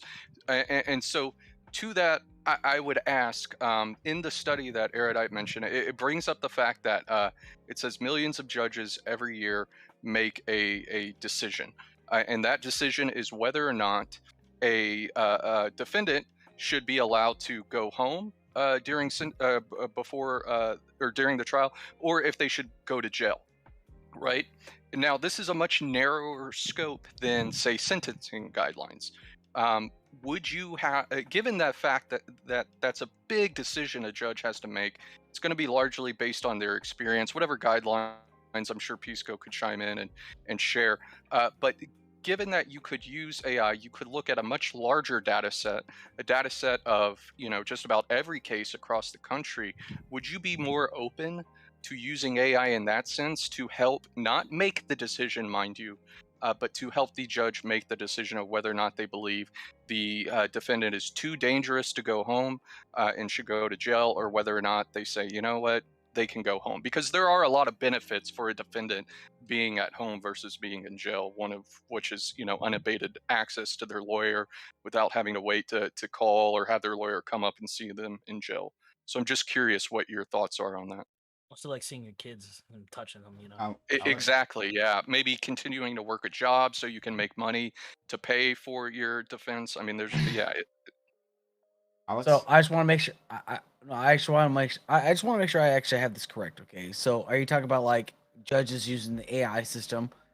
Like, for example, if the AI system was to show, here's the evidence we have in place, here's the determination that you should make off this. That's what you're kind of like basing this off of, right?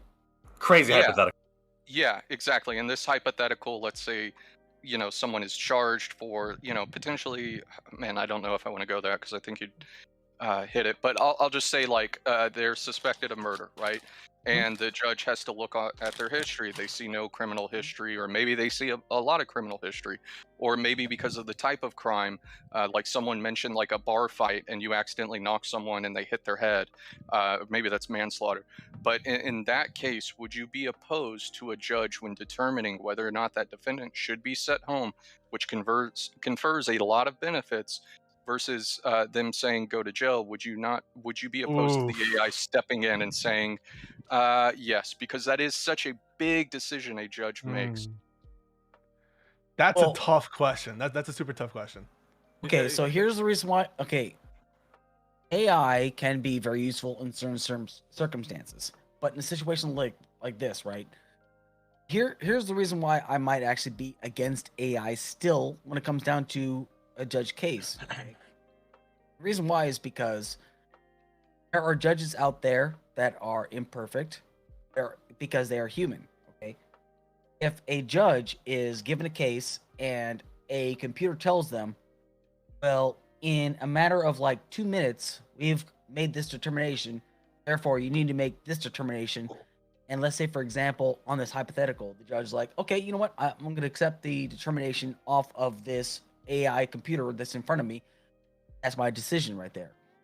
What if that AI program is wrong? Now, I'm not saying that the humanity is an imperfect system. Humankind as a whole is wrong, can be wrong as a matter of fact. That's why this process has to be taken slow, one step at a time. There has to be a process. Now you can actually you can make the hypothetical sayings like that AI can take this process and they can bring it down to a what's it called? A process that can take up to about, a week or two can be brought down into a matter of like 5 minutes, right? I mean, you can agree with that, right? I think it's only one of the benefits of the AI. The other argument is that it's just more equal and it's just more fair, and it just it's also faster, but it's also just like more fair. Accidentally by random chance you get one judge who's just like super angry that day, or super angry in general, in a way that's like above the statistical average for judges.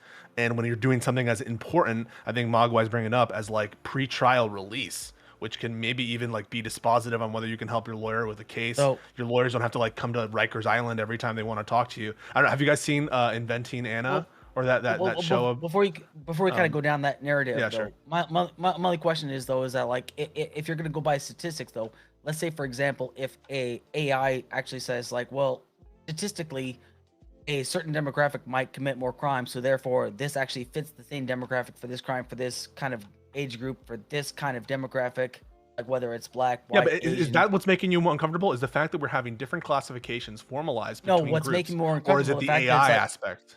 Is it the fact that a computer's doing it, or the fact that we're giving different treatment to different classes of people? Well, both actually. Okay. Because so- like, well, an AI is just going to look at it from a statistic point of view. We look at it from a human point of view, essentially. I'm not saying that. Can I jump in and perfect. answer that? But any classification that makes you feel any classification that makes you feel uncomfortable, Alex, what they're arguing is you could remove it, right? If let's say the race is actually, you could, right? You, as a factual matter, you determine what the computer, what the output, what the input is, right? You now maybe we're not, if it's like Skynet or some shit like that, I can't help you there. But like if it's as just a factual matter, I think you're able to change what the inputs are. And what they're telling you, I think, and what maybe something I didn't consider was we have ultimate control. If there's some classification that makes us uncomfortable, whether that's age, whether that's race, AI, we can just remove it. Well, no, you're talking about a VI, not an AI. An AI is a completely artificial intelligence. An AI essentially thinks for itself, essentially. That's not. Yes, Well, it we is. don't use it in that not way. what an AI is. Yes, it is. Well, Artificial learning intelligence algorithms is essentially are mind considered for AI. itself, actually. Yeah, I think Alex is making a decent point here. If I can just attempt to. No, I'm sorry. I don't want to actually No, go for it, move on. I do want to get out of here. And I want to move on to the topic. But I wanted to just respond quickly before I go to Erudite to wrap up this part, so I can go on to the other part. Pisco, like you could say, you could just remove race, right? Like you just remove that part. But like there are stand-ins for race, right? You already know where I'm going with this, right? So like there is geographic area. Well, people from this area, right? Like proxy. Yeah. So are you? Yes, that's what is like very troubling. Is that it could be the case, it's potentially true that I don't think that there's like inherent differences in the races. I think that race very often is a stand-in for socioeconomic status. But if you control for these variables, even if it's not explicitly race, you could be capturing racial disparities by virtue of choosing geographic location, by virtue of choosing even age. These are things that capture. Now, you might be okay with that, notwithstanding the fact that it's not explicitly race. But the more you're, if it is true that there's a very strong correlation between race or some other unacceptable category to judge people on and classify people on, if there's a strong correlation between that and recidivism or whatever it is that you're trying to determine at the end there, then the more you dilute that, the less useful your algorithm is being. And so I think that you have to be like more careful or maybe more conscious of the fact that these proxies exist and could be doing some back-end discrimination that you're not even aware of. Thank you so much. No, not erudite. Then I want to try the other thing with the remaining thing. Other thing. Yeah, I mean, I think it's pretty obvious that like trying anything to try to improve the system is probably better than what we have now, because it seems like right now we have a pretty dog shit system. It seems like we pretty much all agree with that, and it seems like bringing in things like algorithms and mathematics and quantified systems might be able to give us a structure and a system at which we can reduce biases, particularly things like implicit bias, right? Implicit bias is incredibly hard to just policy our way out of, but with systems, you can actually just reduce and test it. I think we should move towards that. I think the harm reduction is a great idea. Obviously, it won't fix all of the system problems because there are lots of human system problems that a simple robot can't fix, but it'll probably improve lots of things as well. And I'm for certain levels of harm reduction because right now our system is basically sitting somebody up front, and if they had a bad hamburger, if they had a fight with their wife, or they got like a weird lewd text and they're really excited, it could completely change the sentencing that they make. I mean, I'm being reductive, right? Yeah. I'm a little bit it can change. It doesn't determine. I think the judges still do important work, but I'm being a little meanie. Yeah, a little bit. Okay. Right, and the arbitrariness of it can be reduced by implementing things like algorithms, like mathematics, like quantified systems. We do this all the time in multiple systems, and it just seems to lead to improvements, and I don't know why we would be resistant to improving a dogshit system. I'm closer to you on this subject, not so erudite, than I was at the start. So hooray. But yeah, I wanted to ask you, and they never getting passed, just to be clear. No one's ever gonna pass this. I wanted to go on. What was the prompt that I gave you? Better not be anything about consent. Oh yeah, no, it's exactly what it is. Oh my god, every day. Because oh my god, shut up. Do women deserve any of the blame if they fail to communicate their lack of consent during a sexual encounter? Shut up, Blick or Wiggle. I did it again. But yeah, I really wanted to examine this with getting Arthur's opinion while God, I don't remember anyone's name now. While Stardust is here, and I had a problem with Wiggle specifically that I wanted to actually get to. So Erudite, you had some time to think about this. Yeah. So I think overall, the term blame, I think we have to be really careful about what we precisely mean by that, because I would hope that not too many people would argue that the system in dealing with, for example, sexual assault charges is really rough. Not just because the system is biased around it, which also exists, but also it's an incredibly hard thing to push and charge and find evidence for. There's never witnesses. There's oftentimes no physical evidence. There's just a lot of limitations to sexual assault charges. And there's been a demonstrable level of just lack of prosecution, not just because of biases, but because of actual hard evidence limitations to a lot of these cases. So I think I'd probably want to start by first defining what we mean by blame. As far as culpability when it comes to things like consent, I think it's really, really important that we do our best to advocate for people to keep themselves safe and to put themselves in situations that optimizes their safety, right? So for example, I've talked about this a lot for myself. I used to have a really strong freeze response anytime a man touched me because of my personal experiences. As a result, I actively chose to put myself in situations with men that were safe, but didn't increase the risk of harm, because I knew that if I froze, I might not be able to say no. And that might lead to a blurry situation where a man does something that he thinks might actually be okay. He's not trying to be rapey. He just hasn't read a no, goes forward, because there's absolutely dating advice that says if she's not saying no, it's a yes. There's unquestioned this, and women give this to men as much as men do. I advocate for those women to say, how do we keep you most safe, right? If you're having a trauma response, it's probably not best to put yourself in situations that is going to increase trauma and expose you to more traumatizing events. And so, like, do we call that blame?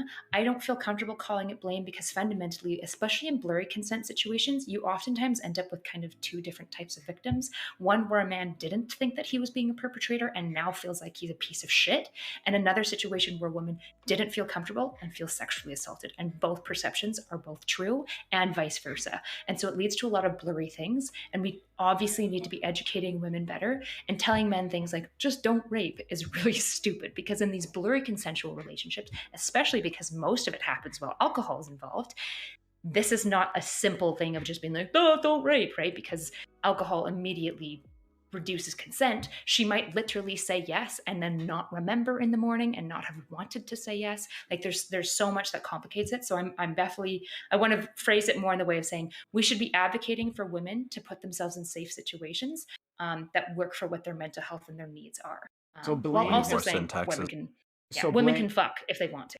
That's true. So I guess blame is the first word that I go for, but I to make it more clear, our societal discourse, as you've been touching on, right? Like, just don't say to men, just don't rape, right? Like, that's not the answer. Just to say that. But there are societal discourse that we're moving towards, especially in the leftist side, like takes a stance where men are like the aggressors in these situations, right? And women are the ones who are victimized. And if we have this consent dynamic in between, right? We can, even if it's unintentional, we can mitigate this, right? But rather than looking at it that sometimes the woman in this situation, heterosexual situation, right? And I'm actually curious about gay situations, but in a heterosexual situation, they are also have a role in this dynamic, and if they fail their part in communicating, right, and this ongoing negotiation that is a sexual encounter, that we don't take that to account. So in our discourse, we don't say, hey, this was a shitty situation. It was bad. Whatever happened here was messed up. We can see that. But this person did not do their part to clear up the negotiation that was taking place. And yeah, we don't take that into account. I hope that was clear. I kind of rambled there. I'm sorry. No, we got it. No, that makes sense. Do you want me to respond, or do you want to open it? You can respond, and then we'll go to sleep here, and then anyone else who wants to jump in. Can I get in line as well? Okay, sure. Yeah, I think so. A lot of this, it's interesting to me when we look at, say, the predator-victim mentality that we kind of hold for men and women, because it's very akin to a much more traditional gender role of pursuer and gatekeeper for sex, right? They're very much aligned. And the issue is that when we've moved to this new narrative, we haven't actually gotten rid of these old systemic gender roles and gender relationships that are actually leading to a lot of problems, but we've changed the sexual landscape. We're very free and open about sexuality. We're very pro-sex, which is fine, but we haven't really addressed these strange gender roles when it comes specifically to sexual dynamics, right? I would like to see overall actual empowerment of women, which says that it takes two to tango. two are in a relationship, you can be hurt, and that's also valid.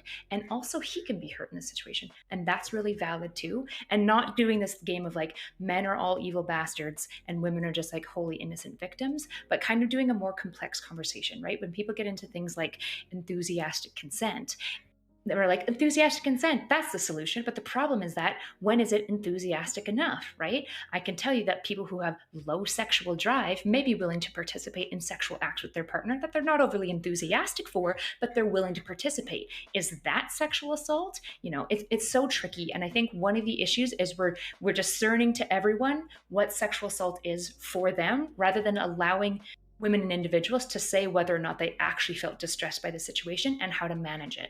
Yeah, I'll stop there. So we'll go to sleep. And Pisco, I want to eventually ask you, and I want to get you thinking on this. How do we codify all these different axes into law? We're like saying that we're expanding it past consent, which is basically what we're saying here, right? Like, how would you even begin to look at that? I'm really curious, but sleep. Yeah.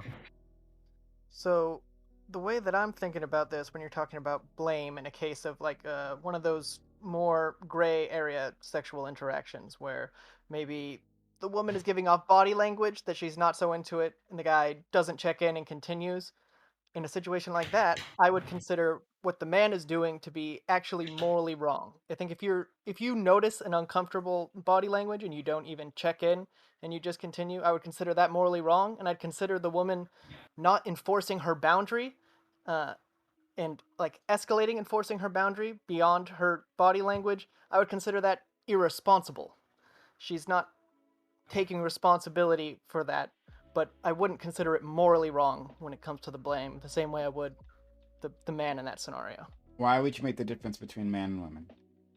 It's not just man and woman. This would apply in the opposite scenario if it was a woman continuing when she was getting obvious body language signs that the guy wasn't into it. This is just more of a more common example that I think people can understand more easily.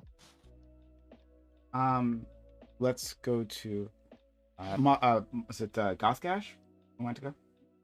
Yeah, I think Erudite said pretty much everything I was going to say in a much more eloquent and truncated way than I was going to. The only thing that I would add would be like it, and I think Prime, I think you just kind of touched on it. Like, this is always a one-way conversation anyway, and I also think that like when you talk about like homosexual relationships, this dynamic changes a lot too, and nobody talks about that either.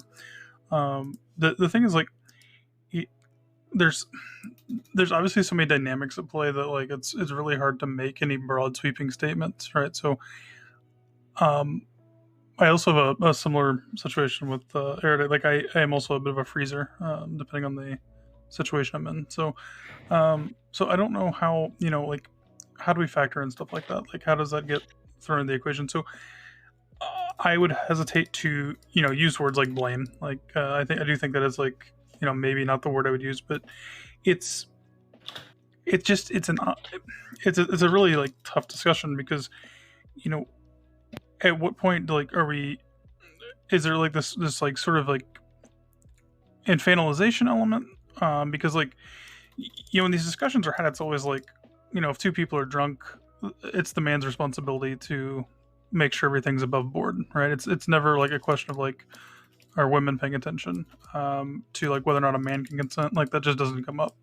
I mean, we can say it should, but it just like in reality doesn't come up. So I don't know. I don't. It's just going to be like such a tricky thing to really like navigate that I don't know that we can ever have like a really solid answer. I mean, I think that like the best way to proceed with anything like this would be to like have communication the entire time, but I don't know like how how you can really like assign blame in some of these situations because of things like that. Like if someone doesn't say no, like they say yes and then they don't like revoke it in some like physical or verbal cue, then like later said, well, I froze up and I just didn't say anything. Like it should that be a criminal penalty? Like I don't know. I honestly like that's such an like a strange circumstance. I don't know what I would say. So let's go to Pisco and Sleep, Yeah. Flow Trace. I want to like yell at Wiggle after that. in sort of response to your question, Prime, which was kind of like, what if we, you don't reach this a threshold of consent, or ignoring of consent, such that we think that you're guilty of like the worst crime of sexual assault. But what if it's still conduct that we think is like dubious or otherwise should be dealt with? I would caution the panel and people against using the criminal justice system as a cudgel to punish misconduct. I think that we reserve criminal process, the criminal system, for the worst of the worst type behavior. And in this country, I think my intuition has been it's far too broadly applied as a tactic to change behavior than, and it should be narrowed in its scope, in fact. And so I'm not so certain that these kind of edge cases really belong in the domain of of the criminal justice system. As for whether or not the more fundamental question, which is, are you allowed to quote unquote blame the victim in any given situation?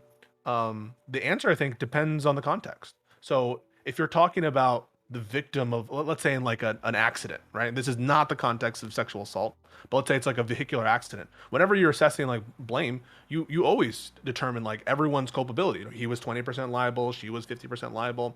And so there it kind of makes sense to talk about like, if it's like a tort context, it would make sense to talk about the victim's quote unquote responsibility with respect to the accident. Likewise, I think other areas where you're talking just about factually, like how much factual blame do you have for what's going on? You should be able to have a conversation about like what factually occurred. One sort of example of this, let's say that you're assessing international relations, right? And you're assessing this Ukraine situation.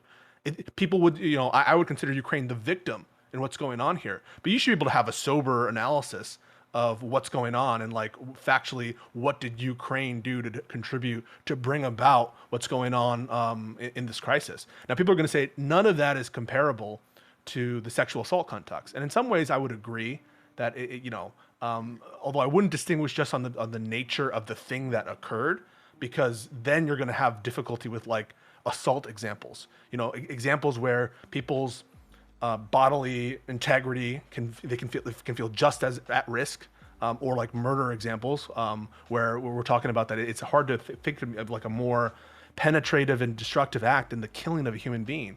But in the context of specific culpable conduct with respect to sexual assault, there I think it can be distracting to talk about other people's responsibility. When we're talking about whether or not that person is guilty of sexual assault or guilty of rape, we're talking about the culpable mindset of the individual who committed the act. And there it becomes less important, like almost to the point of irrelevance, whether or not the quote unquote victim was an easy target, was a hard target. And so in those conversations, I would feel distrustful if someone was like coming up and starting to say, well, we shouldn't punish this person for this crime because they just made it so easy. And so I think it depends upon the context of how you're bringing up the quote unquote victim's contribution. And sometimes it can make sense if you're talking factually or, talking about a context in which you need to do it, like tort law. But in the context of specific culpable conduct that has like a criminal element to it, I think the intent level of the victim becomes much, much less relevant, if not totally irrelevant. So I think maybe you were touching on it at the end, and maybe I missed something. So if I did, then I'm sorry. But that like for your first part, when you're saying like we should reserve the criminal justice system specifically for the worst of the worst, right? That sounds like to me is that like was it forcible rape? If it wasn't forcible rape, right? If I can't see any scars, then did it really happen? Like, well, that's not my intent. Yeah, I know it's not your intent, but I'm just saying this is what it sounds like, and I want you to respond to that. It like the worst of the worst. Like, how do we define that? And if like, it seems like I would want a justice system. I'm not sure if it's possible, but I want a justice system that could adjudicate some of these gray areas. I mean, I feel like that's what the justice system does that all the time. And as you were saying, and like those tort cases, right, where things are a lot more gray, where people like taking out of the bedroom, right, when people are just negotiating to a contract to get services done, right? But different individuals have a different understanding of like what the services will entail, right? Like I providing the services, other person's buying the services.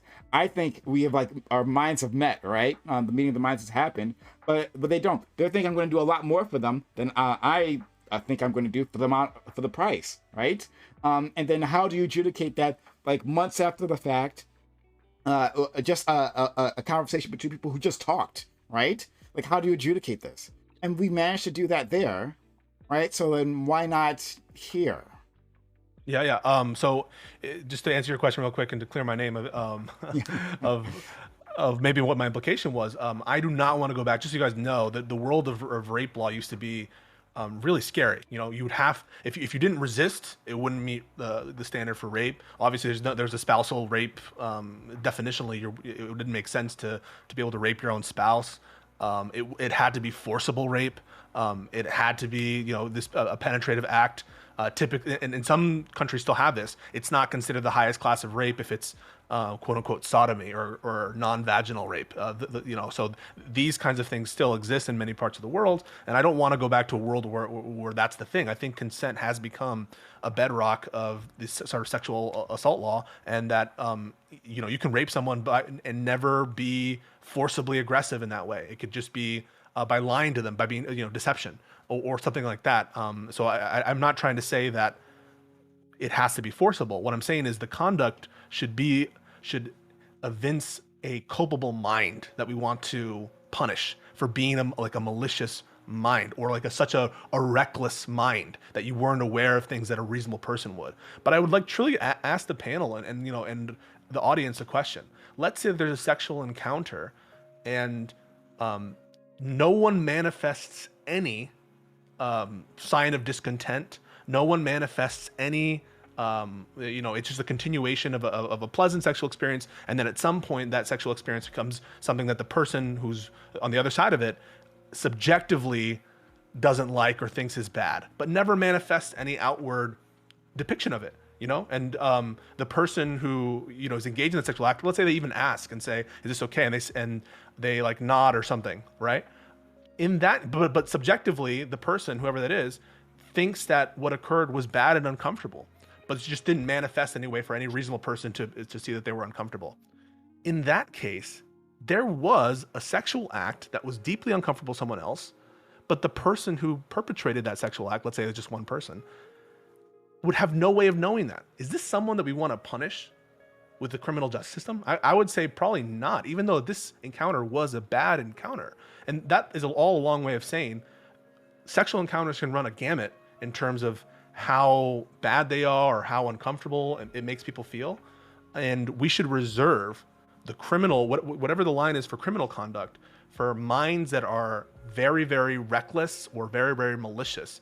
And the other side of the coin should be dealt with like in therapy, in like social activities and teaching and education, and just be careful where you want to draw that line and making everyone a criminal who's had a bad sexual experience. Fair? Okay. And yeah, and shout out to my man Pisco. I wasn't saying he had any bad intentions, to be very clear. All right, let's sleep Flo, Alex, and then I'm gonna yell at Wiggle finally. All I've been waiting for. So earlier Goth brought up a point that was brought up a couple of times on the earlier panel of it seems like men have more of a responsibility in sex to make sure that everything's consensual, and we're infantilizing women. But the question I just want to pose is, we all know that men have higher sex drives and push women to sex in a lot of cases. Do we all know that men have higher sex drives? Do we know that? On average. Is that true? Do we have data? By age? So do we have data on that? Determined by age too? Like, how can you say? I mean, I'll This even is kind of an concede it as a interesting thing. point. I just want to make a point that a lot of time people who try to like defend women and like reduce the amount of responsibility on women do so often through somewhat like infantilizing or otherwise like actually like biologically deterministic rules. And I'm not shitting just on you, Sleep, by any means. I think people actually do this a lot. I actually just think it's like some of these inherited biases that we just need to reduce. I see women do this way more often too. Is it possible that men have biologically a higher sex drive? Possibly. I honestly haven't looked a ton into the research, so I wouldn't say no or yes. But I think it's probably worth calling into question of where does that assumption come from? Is it and if you have a source, cool. But if it comes from a place of essentially like some of this biological determinism, I think this is something actually that we can reduce, that would actually be better to empower women.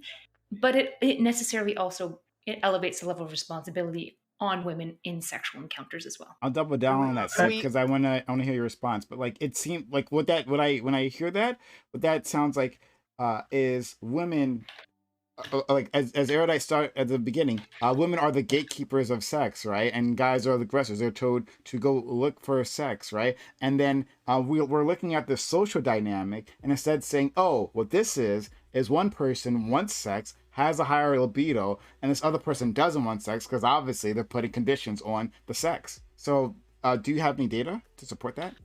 I don't have a source on that, and I gotta go to bed real soon. So Was that addressed to me though? Well, if that's addressed to me, I just wanted to like add. I just want to finish what I was saying. I never even got to finish. I'm just asking if it's addressed to me because you mentioned me earlier. That's why I was going to concede the point to you if you want. It wasn't just to you. It was I heard that like 4 times on the panel earlier. Okay, I'll just concede the point to you that I'll accept as a fact. I don't mind. His point. Let me get his point out. Yeah. That's what I'm saying. Go ahead. So men are typically the initiators of sex. Can we agree on that? No. For this point, sure.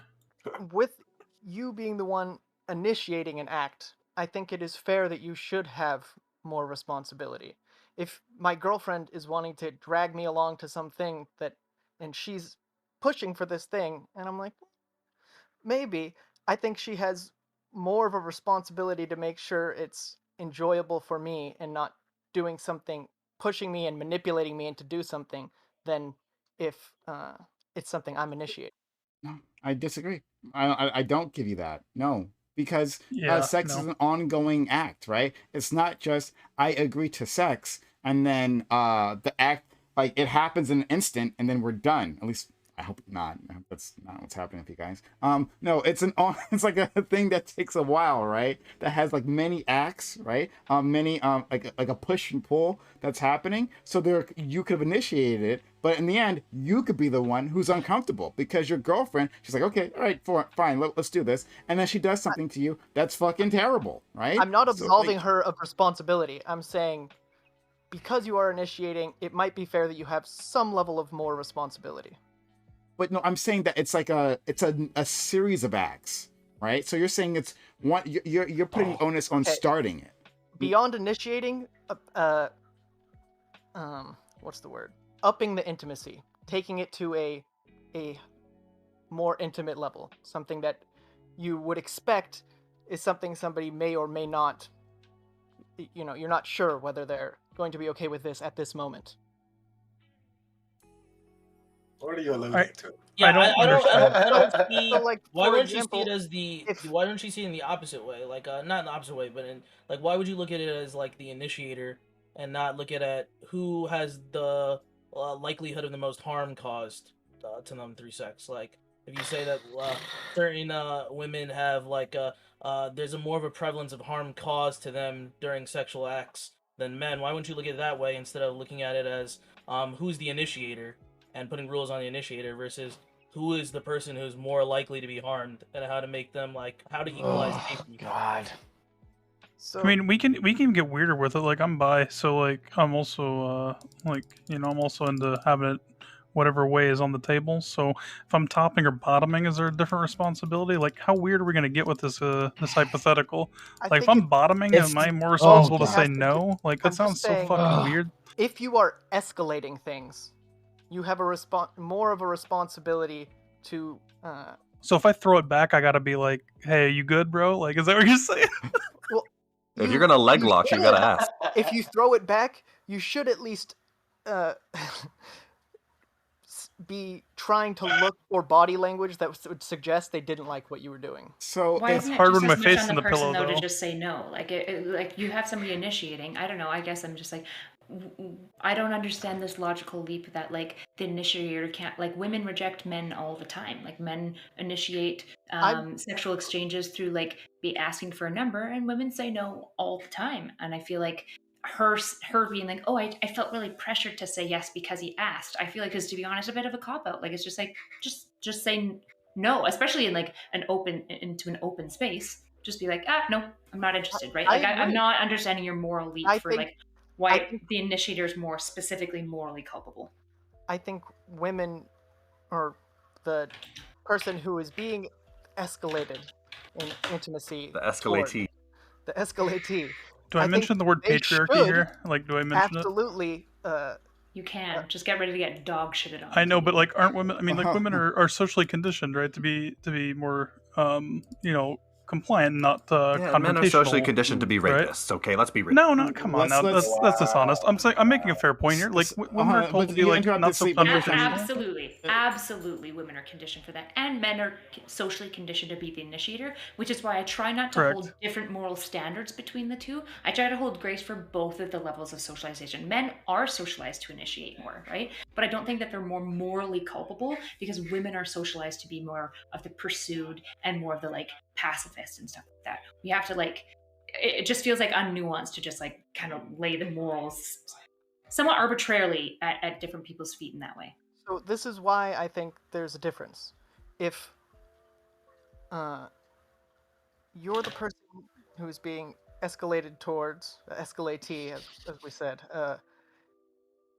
you're not harming the other person necessarily by not enforcing your boundary. But if you are not being responsible at making sure you're not violating a boundary, you can harm the other person.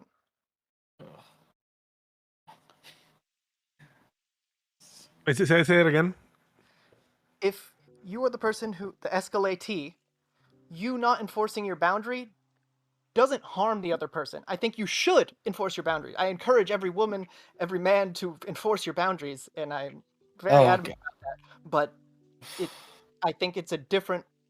It's is there no harm to moral weight? To being essentially what we would maybe call an accidental perpetrator? For example, in PTSD in war times, what causes higher levels of PTSD? Witnessing a horrific event or being the one who did the horrific event? What do you think contributes more to PTSD? Both. So I wouldn't say.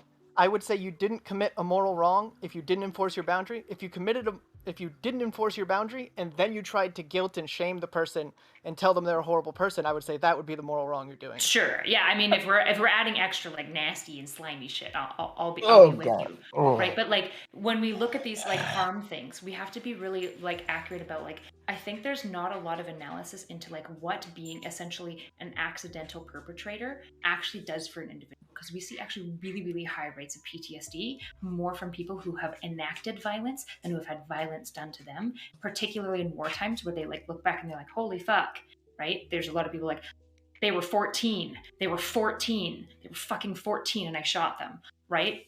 That's a really common experience. And so there's not a lot of nuance in our conversation. And I'm not saying that the harm of the man is greater than the woman. I just don't think we've talked about it at all. And I'd be curious to just look into it more so. And it's a nuance that I've never really heard explored. What the fuck is an accidental perpetrator? What does that mean? So if you're so an accidental perpetrator is like when a person when there's like, I think if I and correct me if I get this wrong, but it's kind of like when there's that gray area. Yeah, I'm sorry.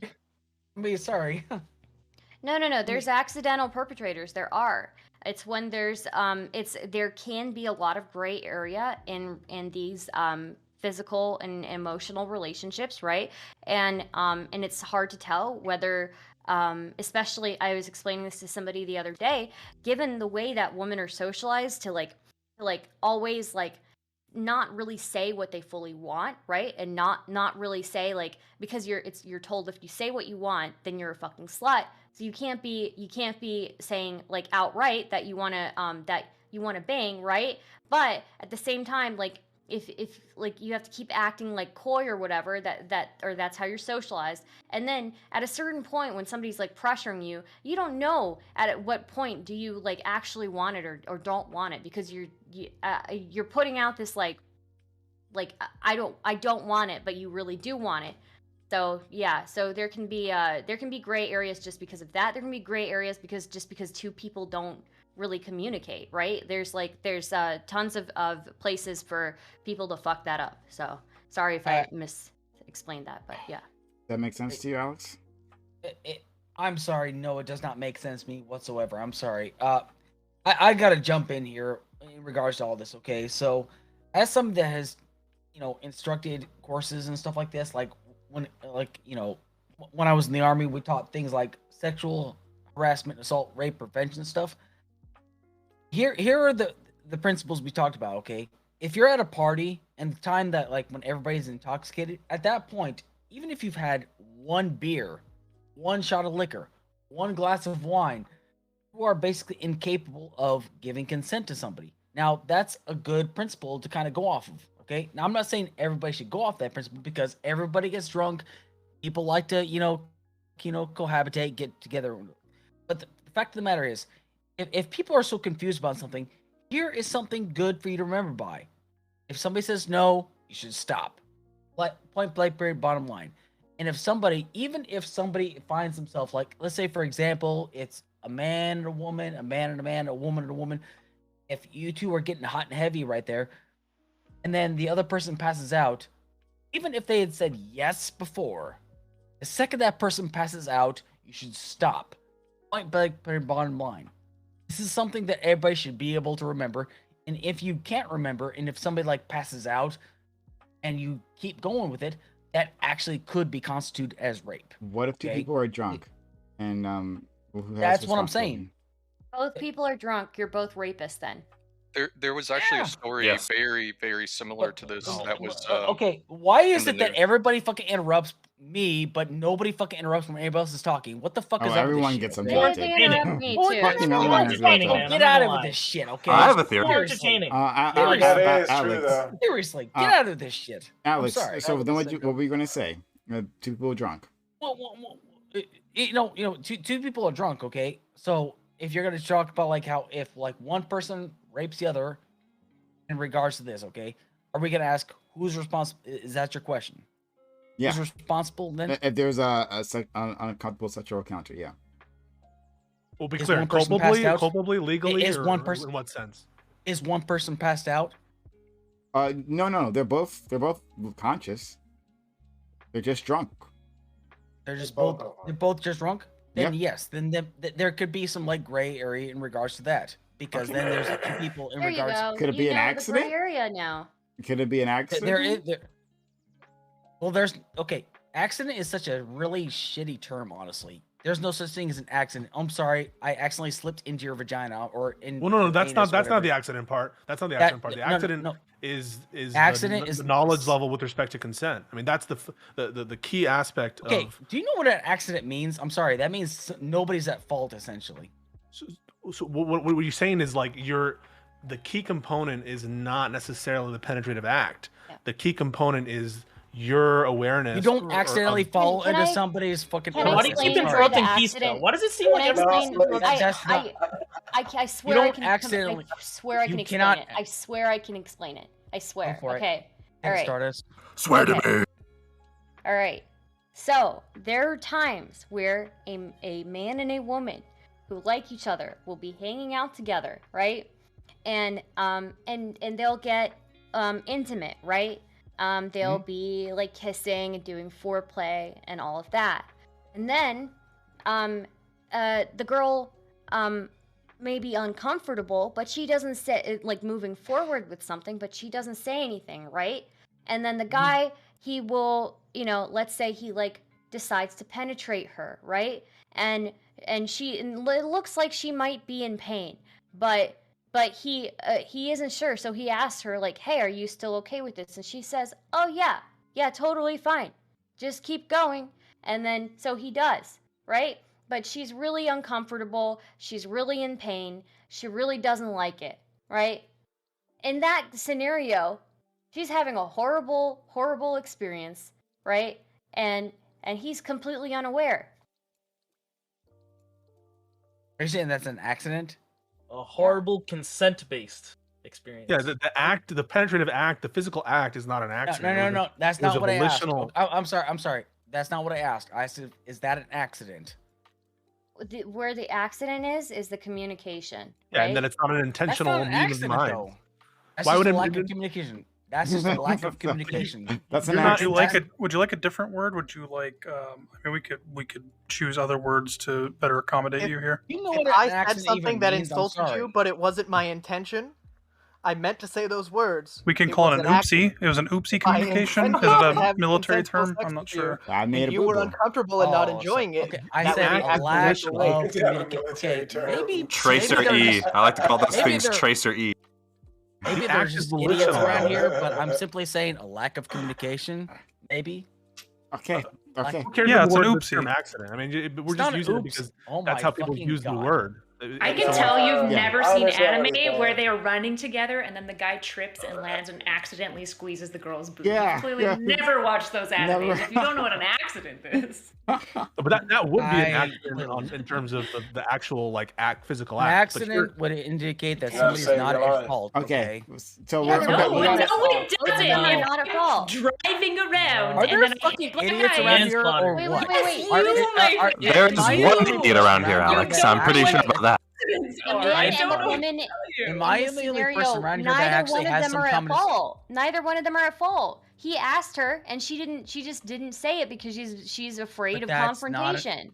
Artist, that's not an accident. I'm sorry. I Hang on, disagree with I you. have That's to not point out one accident. thing. I have to point out one thing. You gave us what you said was like the military training for like Yes. sexual assault, right? Yes. And I think all of us, like, I don't obviously I don't have a cam, but everyone else was kind of like staring blankly because we all knew what you were saying already. Like, I think everyone here in this panel is a little doubt bit it, beyond but that. go ahead. No, I guarantee we're all beyond that I conversation. doubt you did, but go ahead, please. I continue. think we're all very beyond that conversation of like the very clear-cut definitions of for it. rape and sexual assault, and I think it just kind of I think everyone's just a little more troubled by that's the standard of the U.S. military. That's the like very surface level definitions of sexual assault that they have, and also the U.S. military has a pretty rough track record in that department, so I don't know if that's what I'd be citing when talking about these topics. I gotta go to Flow Trace. I gotta go to Flow Trace. Been waiting. But Pisco's face just now was really great. Let's go to Flow Trace. Yeah, I just want to say before I get there are 2 points I want to go over. Just before I want to go over, I do agree Alex is getting uniquely interrupted. I just think in the same way that women are socially conditioned to accept things, Alex is socially conditioned to speak in a way that people want to interrupt him. So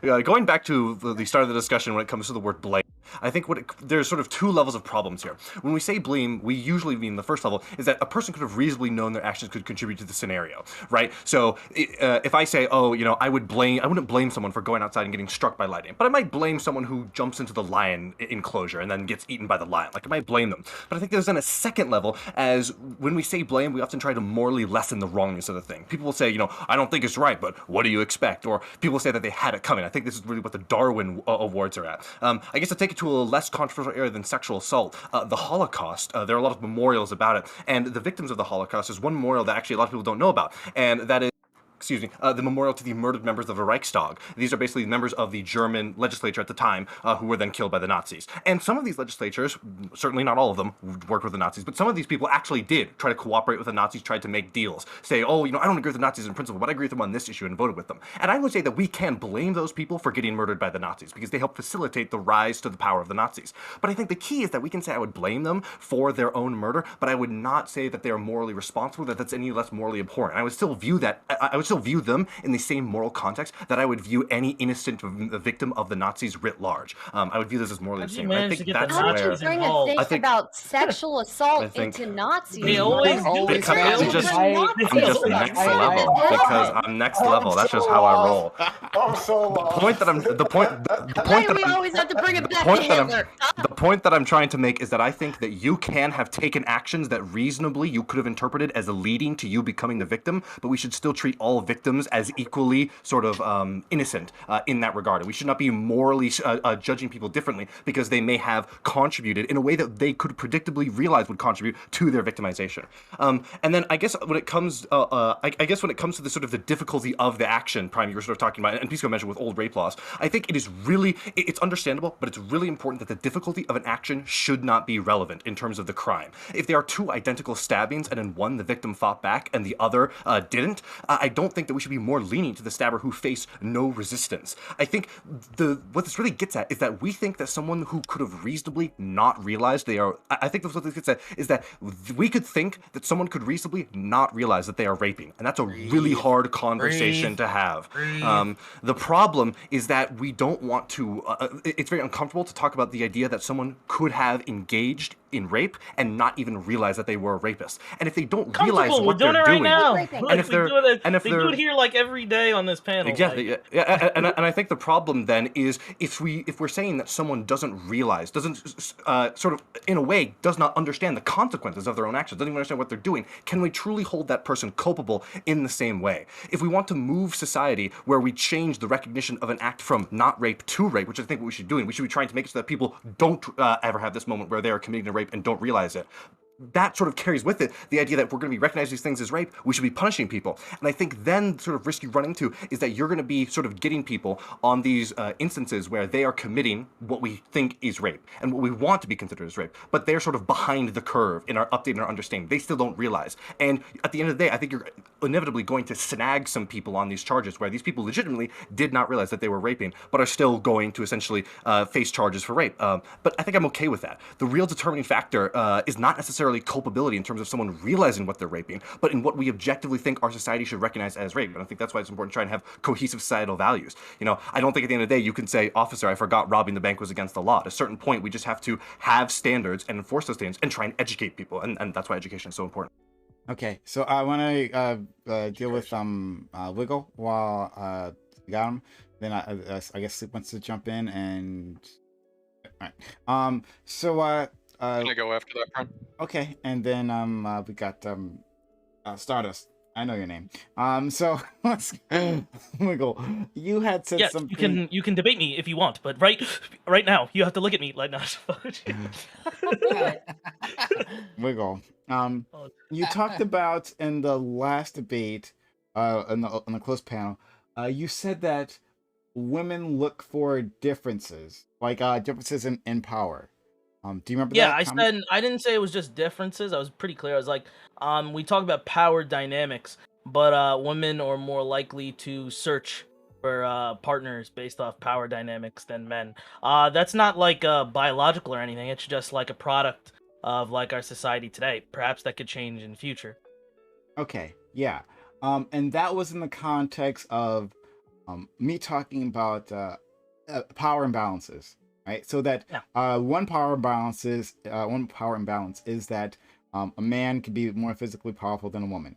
Another power imbalance could be economical, or status based, and that like it could be your boss forcing an employee. But that's definitely gender neutral.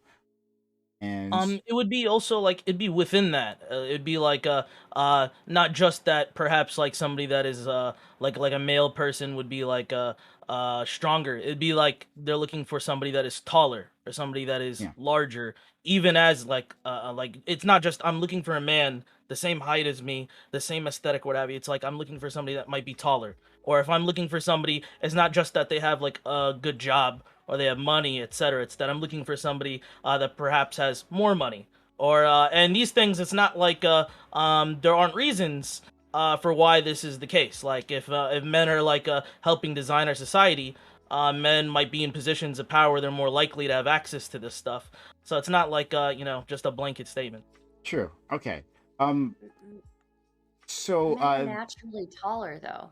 Like they're already naturally taller and naturally bigger. So yeah, you're gonna be selecting from men who are generally most likely going to be taller and bigger than you.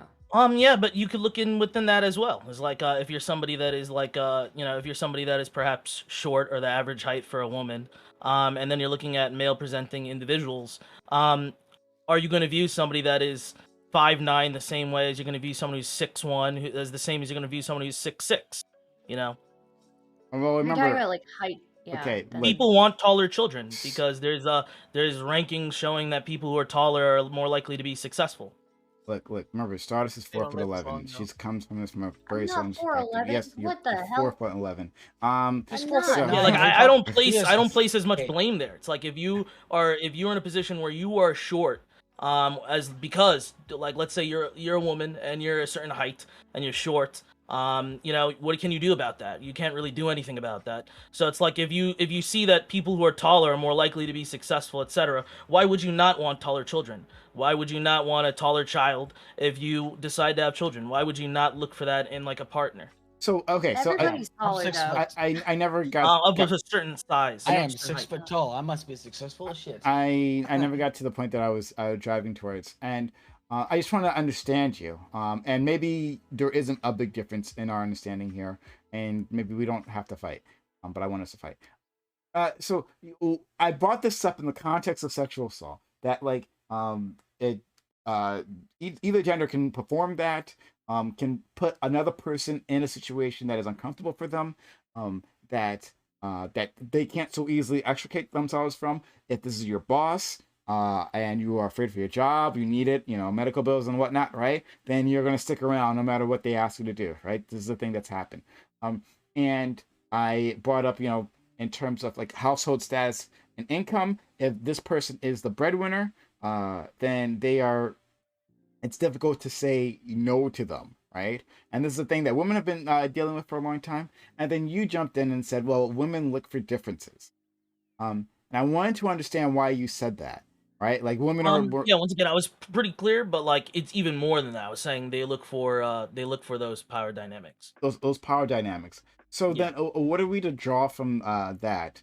When you Yeah, so when I say that, it's that like we should acknowledge that there are these differences. And then I felt like on the panel there was like there was this push to equate things, to say like women and men are the same in like relationships, like male presenting and female presenting individuals are the same, and that when it comes to communication they're the same. It's a 50-50 thing, etc. And so I was pushing back as a whole on the idea that like we don't discuss the differences. If there's these societal differences, then why can't we ever even consider, even have a conversation of, okay, why isn't communication largely on women? It doesn't have to be.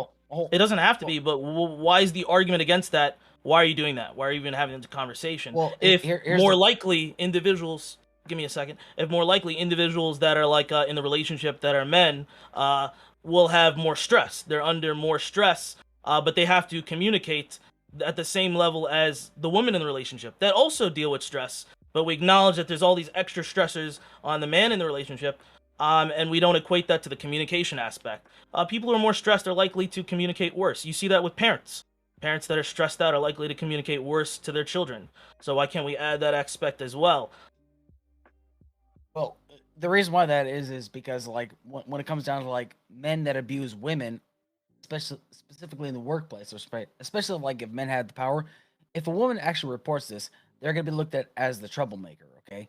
And if a man actually reports this, if a man is sexually harassing and assaulting him, he's gonna look at it as weak, because that's the fact of the matter of the case, is because like if a man is accused of, or like if a man is actually being sexually harassed or assaulted, it's a kind of attack on his manhood. And if a woman actually is, you know, the one that's actually the victim, you know, she's either A, going to be not believed necessarily because of like the workplaces, essentially. We Well, were talking more so when it comes to relationships. We weren't in the original conversation that Prime's talking about. We're talking about relationships, not necessarily like workplace relationships. Like the things like a sexual assault in the workplace. We're talking about like if you're like in a long-term relationship or you're engaging in like a hookup or anything like that, versus like talking about like sexual harassment in the workplace. Okay, I'm gonna. Maybe I'm just, I don't know. Like I thought that's what we were talking about, but maybe I'm just fucked up in the head. I'll drop this because I want to get to other people. We can agree with that. In our limited amount of time. Maybe we can talk offline, Wiggle. Sleep, Monk White Guy, and then Stardust. I know her name. I can make the point I wanted to make tangentially related to what you guys were just talking about. You were saying that, you know, men have more stress, so maybe the onus of the communication might fall more on women. One, I think it's probably important that you take your own relationship individually and you assess, you know. Yeah, but no shit. But we're talking about everybody. Like if that was the advice Why even have a panel? Why even talk to me? But we can't give advice about how you should treat people in Then your why be individual here? relationships. Why, like, if we can't give prescriptions on how everybody should treat something, why your only advice to me is treat everything individually on a case by case situation? Then why have a panel talking about consent? Because you can advise people you should be aware of your partner's emotional state when it comes to sexual consent, and you should be aware of how I could difficult use it your is. same logic and say, well, that's between partners. That's archaic. It's like Pisco said before. It's like, I'll say, why are you talking about those people? They're married. That's not your business. Lack of You know, like, communication. why are you talking about Didn't like I say that earlier? their relationship? Like, why are you giving Lack of advice based? communication. They're together. You're not in that Giving relationship. general advice you could apply to any relationship. Exactly. So that's why we're here. So then why would you tell me that like everything is case by case, etc.? Yeah, I acknowledge that things are case by case. I was Of just course. trying to connect my point I was trying to make afterwards to what you guys were saying. I guess shouldn't have. But the point I was trying to make afterwards was I kind of want to pose a question. Do you think because women are conditioned to play coy or push away sex or not enforce their boundaries or be afraid of confrontation, do you think it is... See, why are you poisoning the well? Why are you making these assumptions about He's what not I poisoning the well. He's not poisoning. Not. I made this statement earlier. But So he's asking he's a addressing question. me with your Wait, statement. just let him go. It's an excellent question. I'm talking to Stardust. I'm not talking about anything you and Prime said right now. Okay. Sorry then. So I apologize. Will you accept my apology? Absolutely. Thank you. You didn't have Communication to. right there about Shut right up, there. Wiggle. He's trying to ask a question. Jesus. Do we think that because of that, men should have more responsibility to check in on boundaries and things like that, and that there should be more responsibility on men because of that fact of where our society is, while still pushing for cultural changes to encourage women to enforce their boundaries better and all of that? And before you answer that question, and before you answer that question, thank you, Dan the Step, for that kind donation. And yes, I will gladly mute Wiggle for 10 minutes. All right, go ahead. Go ahead. So I think that I don't know what the solution is. I just know that it's really complicated right now. I think there's always going to be a bit of a power imbalance. There's always going to be some sort of imbalance, just because as it is right now, it's taken us so long to socialize women just a little bit differently than we used to, and I don't know, it's a gradual process. And there's going to always be like the fact that there's like a height and how big somebody is, a disparity between the sexes, right? What I try to do is I try to encourage girls younger than me to practice communicating, being open, even in situations where it's easy to get intimidated. Also, I think another thing to say is that, like, if you are not able to advocate for yourself in a situation where you don't know the person very well, maybe you shouldn't be engaging in that situation to begin with. I don't think it's victim blaming to say that. My main issue is that, like, I hate it when I get accused of like victim blaming, when it's quite literally you're setting up somebody for failure if you're not telling them like what is going to be expected of you. Like, if you hang out with a guy and you've had drinks with him and you go over to his place afterwards, like, there is a message that you're sending to him. And even though I think that you should be able to go over there and not be expected to have sex, he's getting a message from you probably that you're down to fuck, you know? So these are just like things that you're setting up women for failure if you're not explaining this to them, if you're not saying like, hey, even though I think you should be able to walk around naked and not get assaulted. Like, if you walk around naked as it is right now, as the world is right now, somebody's going to take that as an invitation. And yeah, like I said, like, you know, people are being rape makers if they don't, like, you know, explain that to people. So By that's that my same new token word. of telling women Yeah. they should acknowledge reality and take steps to be more responsible with their own safety. Can Mhm. we say men should acknowledge reality that women have been socialized this way, and because of that, 100%. they should be very extra Yeah. sure to be checking in on consent and checking for body language? And I mean, in my case, like I've 100%. been I with think my so. I girlfriend think you're where on she to. is explicitly saying yes, and I'm like, I see from your body language you're not into this. We're stopping. Okay. Yeah, sure, 100%. The only thing is I would say is that like yes, 100% like advocate for men to continue to check in, continue to, maybe pick up a little bit more slack insofar as making somebody feel safe, I guess. But I at the same time, we acknowledge that body language isn't perfect. It can be different Well, for different people, right? How about being more direct, like verbally too? Because some people don't pick up on body language necessarily. Some people are really bad at stuff like that. Maybe a verbal cue I is think like, "Hey, giving Are somebody we the to psychological opportunity. safety now?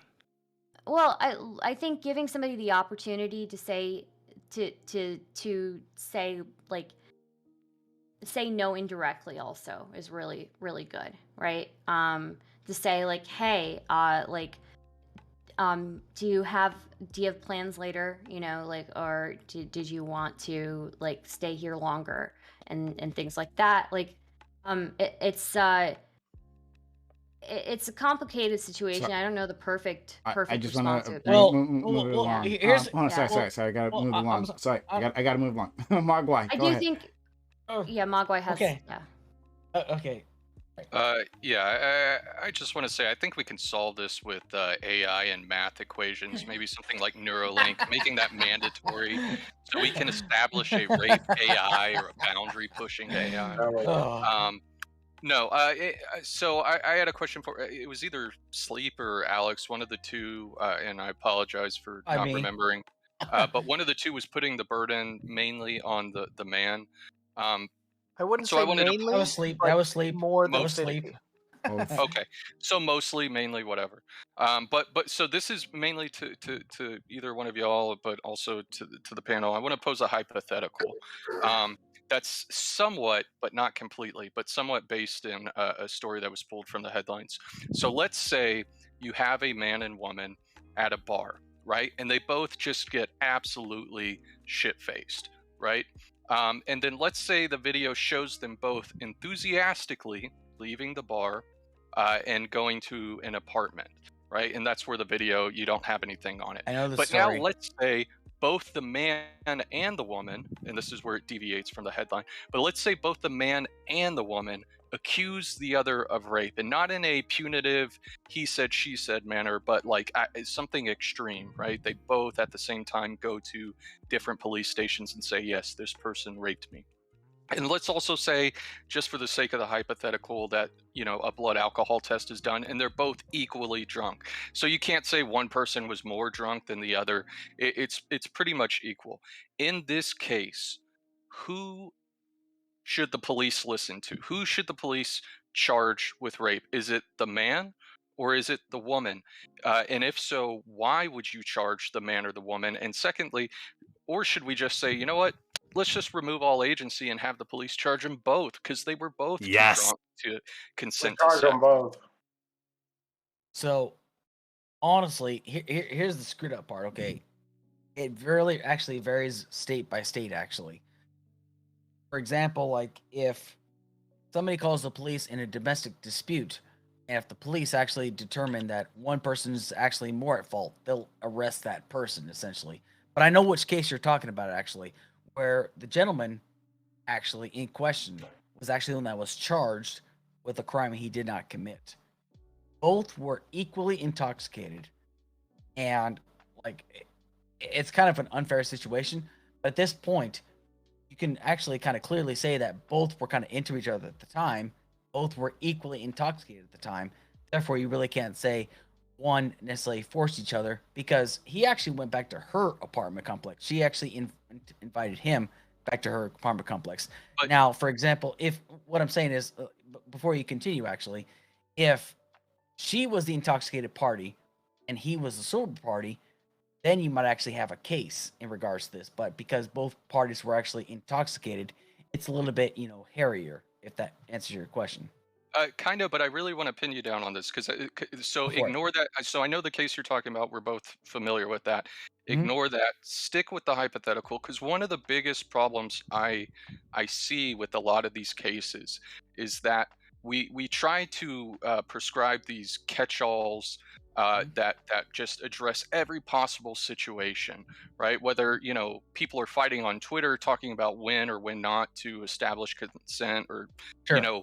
Wick earlier talking about having to, like, I don't know, calculate thrusts per minute and reaffirm consent every 100 thrusts or whatever the case Gotcha. may be, right? So with this particular hypothetical, you're the police officer, you have a man and woman, you have the video showing them both drunk, both enthusiastically going into this apartment and both accusing each other of rape. Who should be charged? Should the police charge them both, or should the police say, "No, we're not charging anyone"? And do you believe that whatever that decision is that you make could apply to other cases? Well, here's the problem though, is like in a situation like that, it's really, really, really, really, really hard to make that determination. Because for example, right, you have to determine I've actually seen a situation like this. You have to determine who has the most marks on their body. For example, like is there automatic bruising on their body? Which person looks like they are most like in a situation like this, the police cannot necessarily be judge, jury, and executioner. They are only based upon like, for example, if it's the woman or the man that called the police, this is, I've just been raped, right? And then the person comes like, I'm the one that made the phone call. Then maybe if it's the person who made the phone call, they might not be the ones that be the guilty party, even if they could be the guilty. It's kind of a fucked up situation, honestly, and it really kind of depends state by state, honestly, across the country.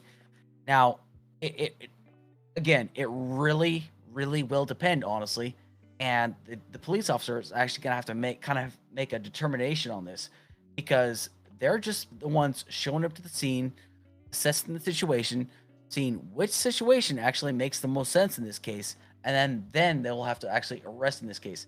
Now, it's really kind of sketchy. It's really kind of a shitty situation, honestly. And then if they arrest somebody, even if they get it wrong, they're just going based upon the evidence they see at this point. So right? I just want whether it's right or wrong. I gotta move this along since we're very much near the end. Did you get your answer, Mogwai? I hope so. Sort of. Basically, the police have to use their judgment, so we should use AI to make these determinations. Yes. Okay. Stardust, you had your hand up previously. Did you get all the points out you wanted to make? I think so for the most part, yeah. Okay. All right. Well then, Mogwai to my did- audience, thank you so much for being here. We'll be back. We'll be back tomorrow. I'll be gaming on YouTube. Come and check me out. It'll be fun. We'll be doing Elden Ring. You'll see me blues very badly. And we'll be back on Twitch on Thursday. But yeah, come check me out. Hit that follow button if you haven't done so yet. If you found any of this interesting, hit that follow button. Make sure notifications are on so you know I'm going live.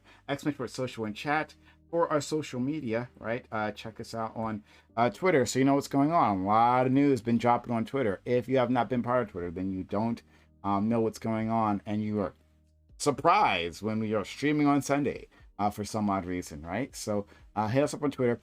Discord is a heart and soul of the community. Jump in our Discord, right? We'd love to have you there. And then finally, YouTube. YouTube is where you'll find the VODs. If you missed anything, check out the YouTube. That's where you'll find all of this. All right.